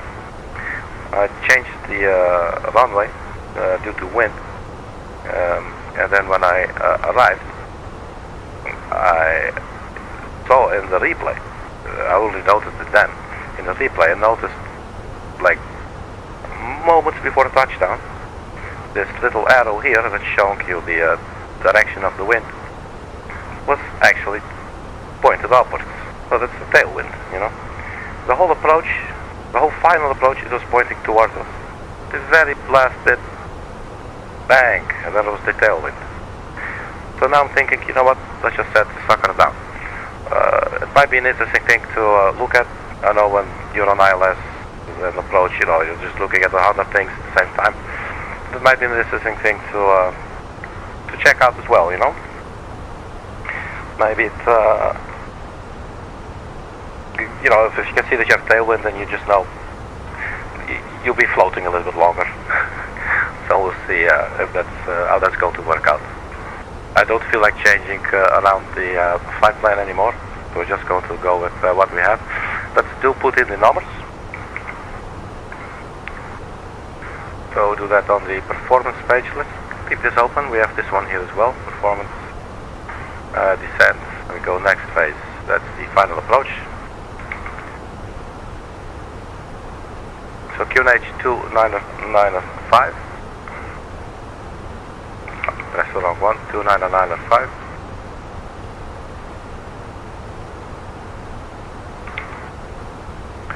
So 19011 knots. Oh, keep going to the wrong one. That's a habit. 19011 knots.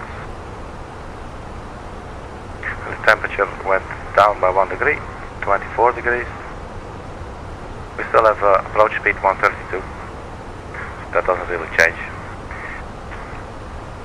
But at least the numbers are in, and we know that it's 2995 now. So rodeo coming up next. Here it says flight level 222. Let's just do it ourselves.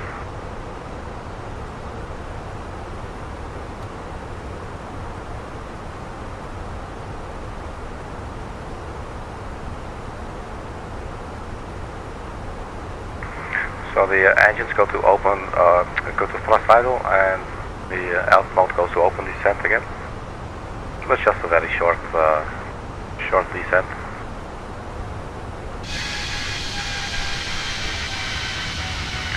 It's definitely open skies for sure. I believe it said so on one of the, that says DLR, I believe that's just clear. Visibility 10 statute miles.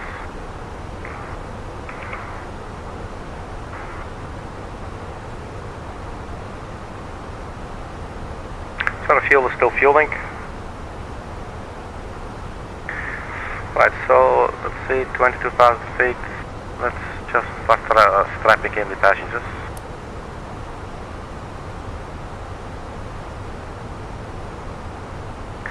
(22:25) is the arrival time.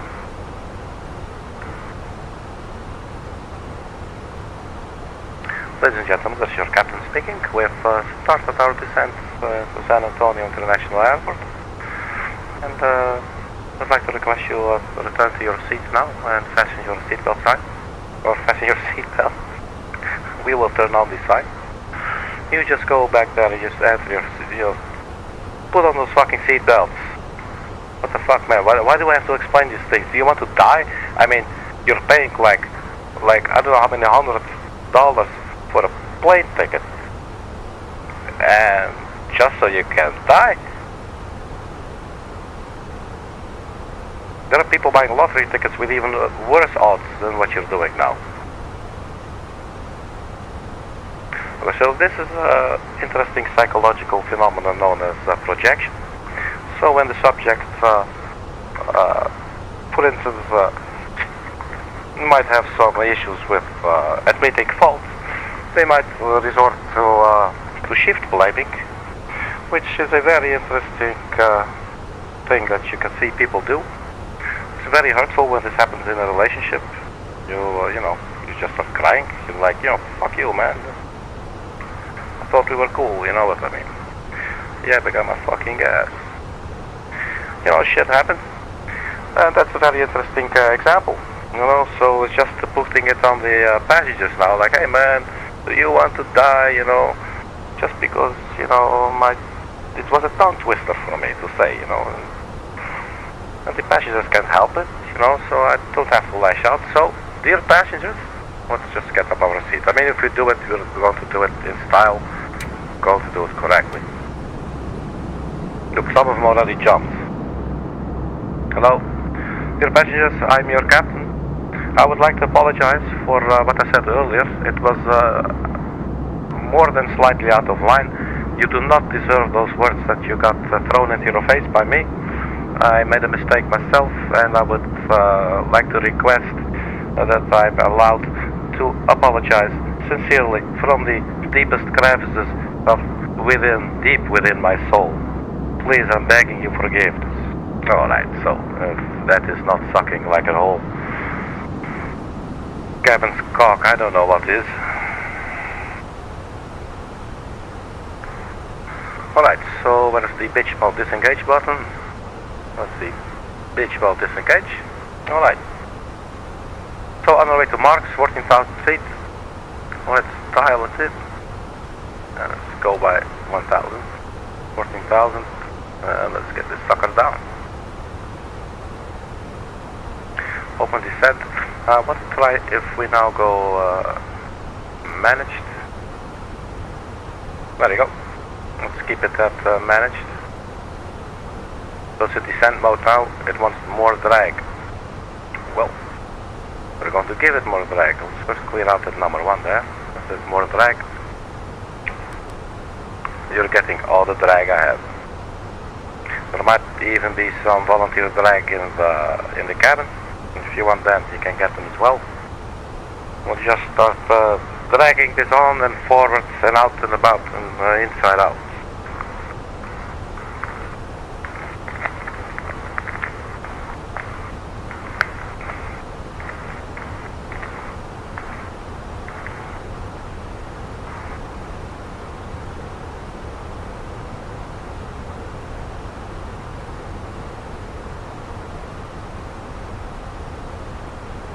And all this time, I'm still transmitting to the cabin.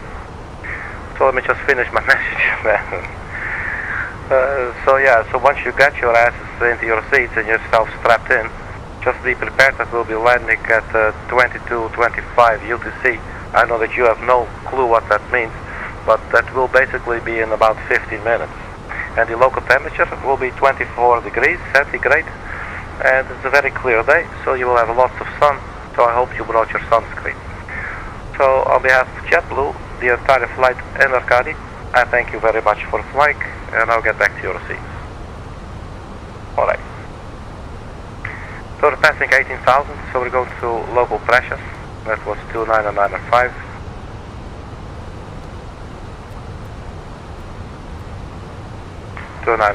On both sides checked. So we are in descent mode, so let's also turn on the auto brake. Let's put that to low. So the speed brakes are still out, so let's be aware of that. There we are, out and about, doing their thing. Let's zoom in a little bit more now.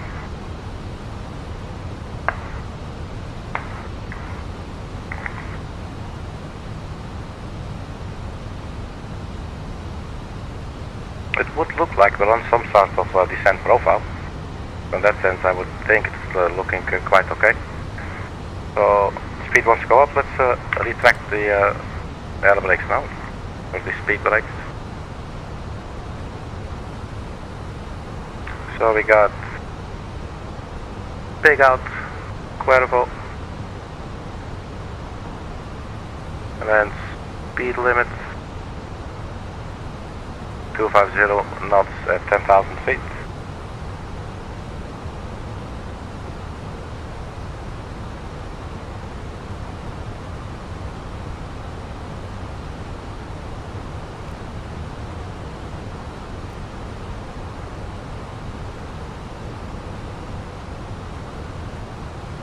Alright, so now we need more drag.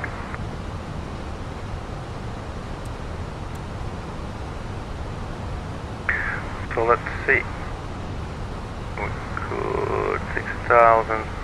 Well, we just have to keep on descending.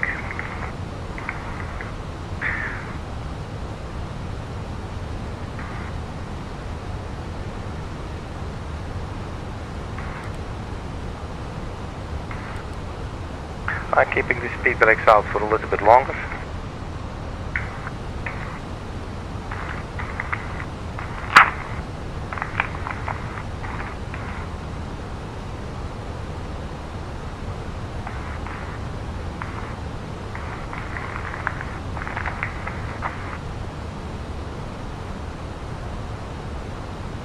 And what altitude do I have to be? Let's see, big out.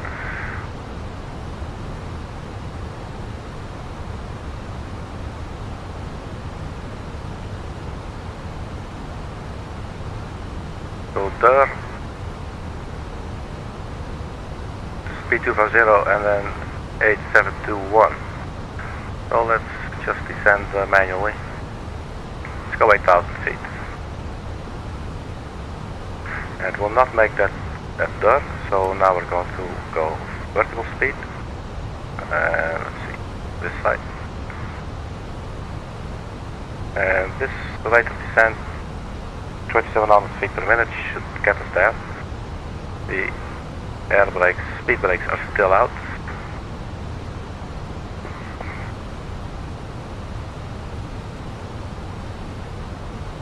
And we're about 25 miles from the airport, so let's turn on the landing system. You can probably pick up the ILS, there it is.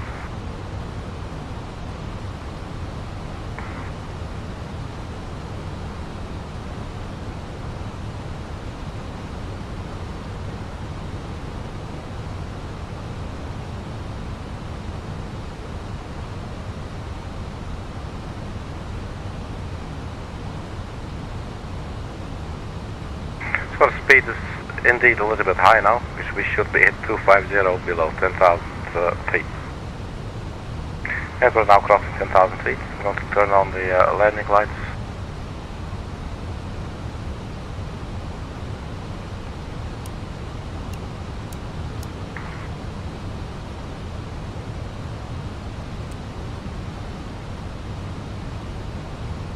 So the aircraft, the engines are definitely decelerating, trying to.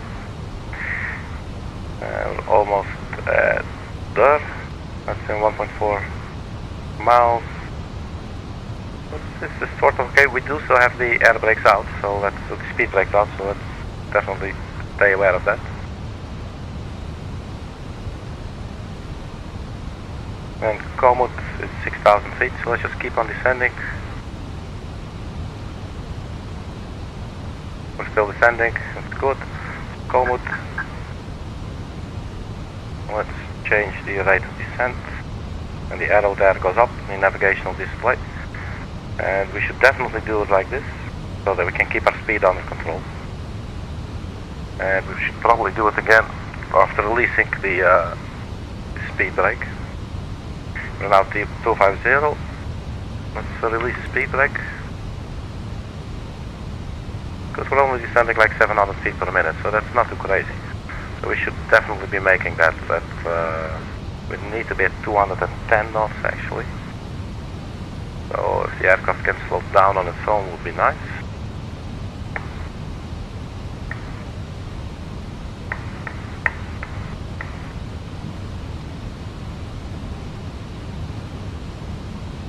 Traffic. Traffic.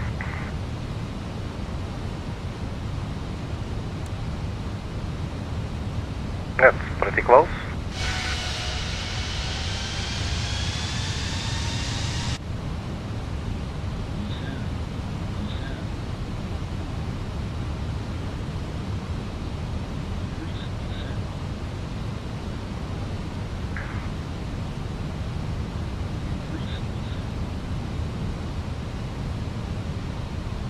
I don't have the traffic though.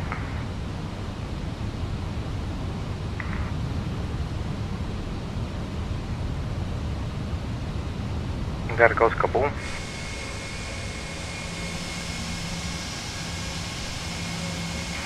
Unfortunately, it's just a simulator.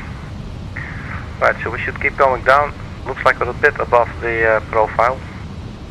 The ground spoilers of the speed breaker have been retracted.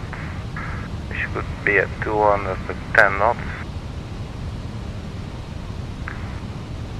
And basically we're returning to flight 210 knots here.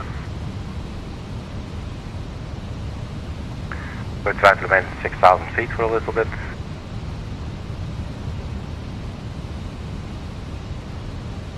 So we still have 210 knots and 6,000 feet there at excellent, so in that sense we're in a good place. So I'm going to go back to managed speed and manage the altitude if that does make any kind of sense. Flaps can go to 1 at this speed.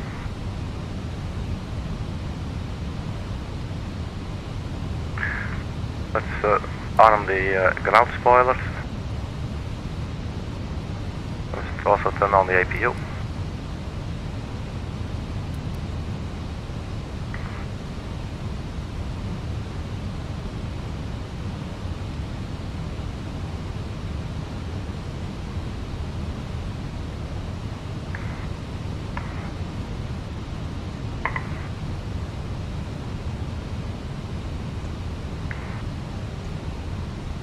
So excellent, and then slow. So after excellent, I guess we should just start slow it down.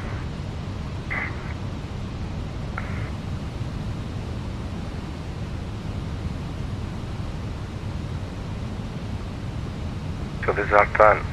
Let's see, from Albury to excellent.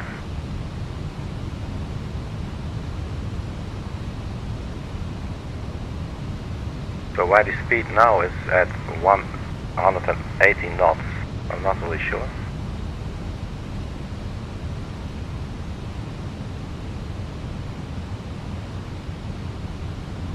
It's going like full approach speed, it looks like. And it seems a bit early, I guess. Although these might be really close together. But you know, it does say 210 knots. It's not doing, this is like full approach speed. I have to go flaps 3 now, and almost full flaps.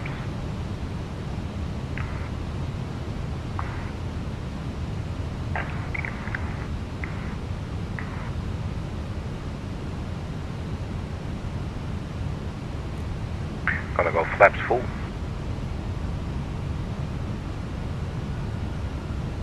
You know what? let's go flaps free again. And let's just manage the speed here ourselves for a bit.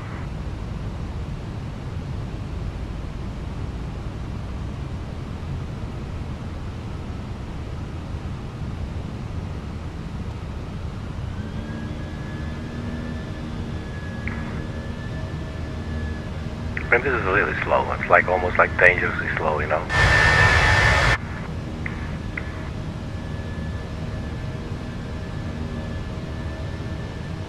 Ground spoilers on, seatbelt sign, no smoking, ignition is on, APU is available, landing lights are on. Let's also turn on the runway turn-off lights and the nose-wheel steering lights.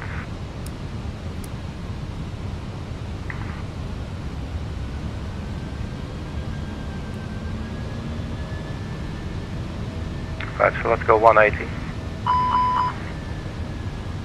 That was overspeed warning. So 180 knots.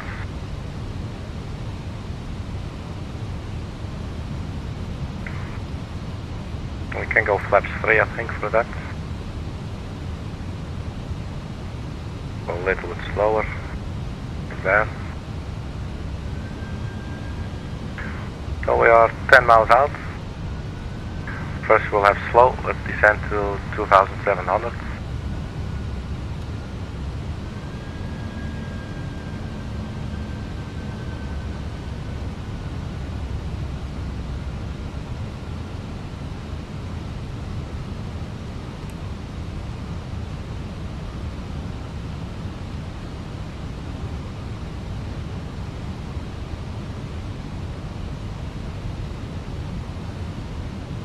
Out of tank fuel transfer.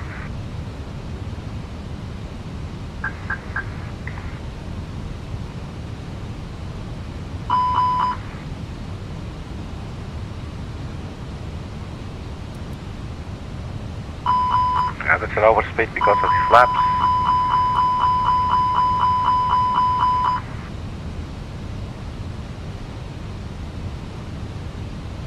This is definitely steep descent. Let's turn on the speed brake a little bit, just to help out. Let's arm the localizer. 2,500. So here we see that the glide slope is coming closer.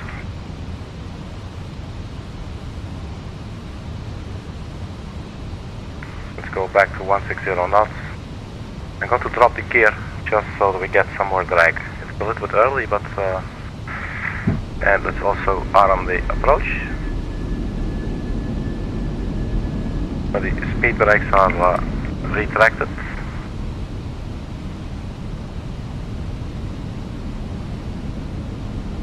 Glide slope. Let's go approach speed.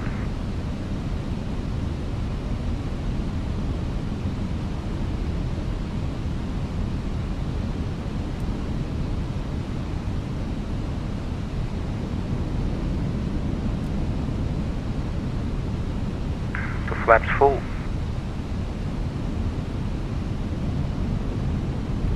Cabin crew, take your seats for landing.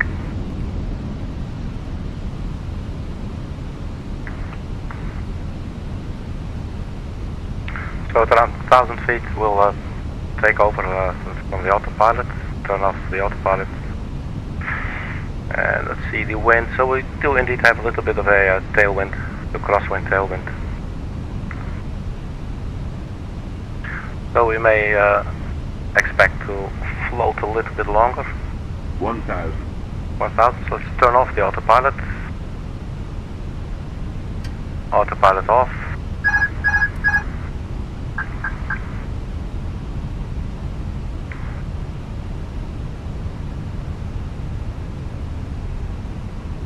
So we are fully configured now. 132 knots. Flaps fully down, gear down. We're on the ILS. Just have a little bit of a tailwind.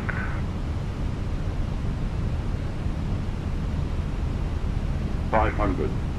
That's a cool view here, man. That street thingy on the left. So yes, just keep on going. So 200 feet will be our decision altitude. But we can just go ahead and continue with a very clear view of the runway. We're a little bit high though. 100 above. Sink rate. That's Full me. up. Minimum. My apologies for that. Sink rate. Just going a little more aggressive. 50. 40. So engines to idle. 20. Retard. Let's just drive through this plane. Thank you very much, Delta Airlines. And full reverses out now. And we might, not sure if we may need some toe brakes as well. I am going to do it. Applying toe brake pressure. There you go. You can let go. So we exit to the left. Flaps can come up.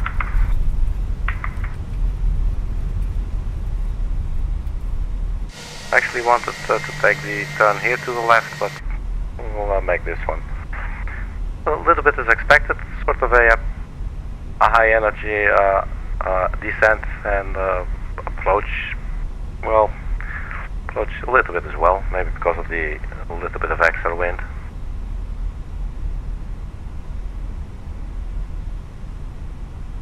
But here we are, welcome to San Antonio everybody.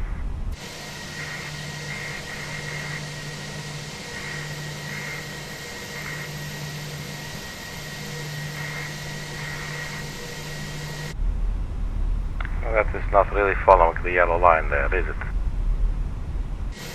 I just wasn't expecting this one to all of a sudden hook up with that one, but we're just going to take it here.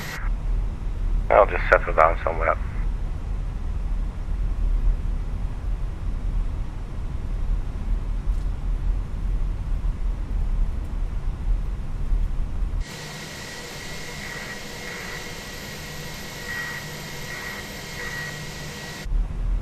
Let's see if we can use the follow me vehicle. So parking brake set. Let's see if they have any available. There's no suitable parking, so let's just forget about it. And we could already see it. I don't know what it is. Well, that's just occupied probably, but some airports, in-flight simulator and GSX, they don't like it. I'm just going to turn right here. I just want to settle down somewhere.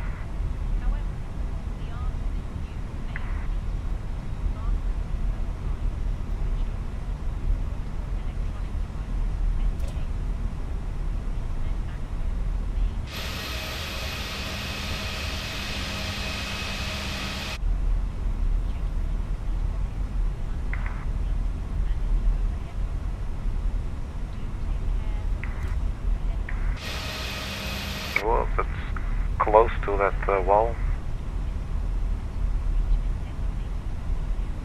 Alright.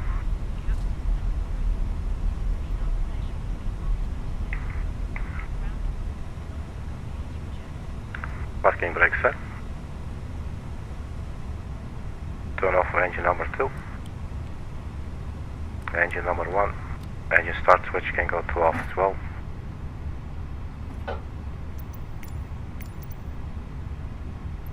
Can we get any kind of unloading? Doesn't look like it. So what was they saying here? I could have sworn I heard something.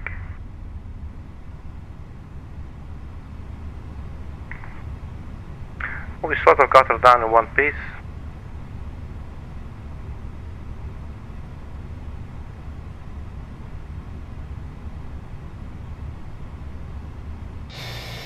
So that's it. Here we are. Our APU is on. Engines are off. It's a beautiful day here in San Antonio. So I hope you enjoy your stay. Thank you very much for checking. I'm your personal funky sim pilot. Everybody stay funky now. And stay cool, man. And see you later at the next video. Bye bye.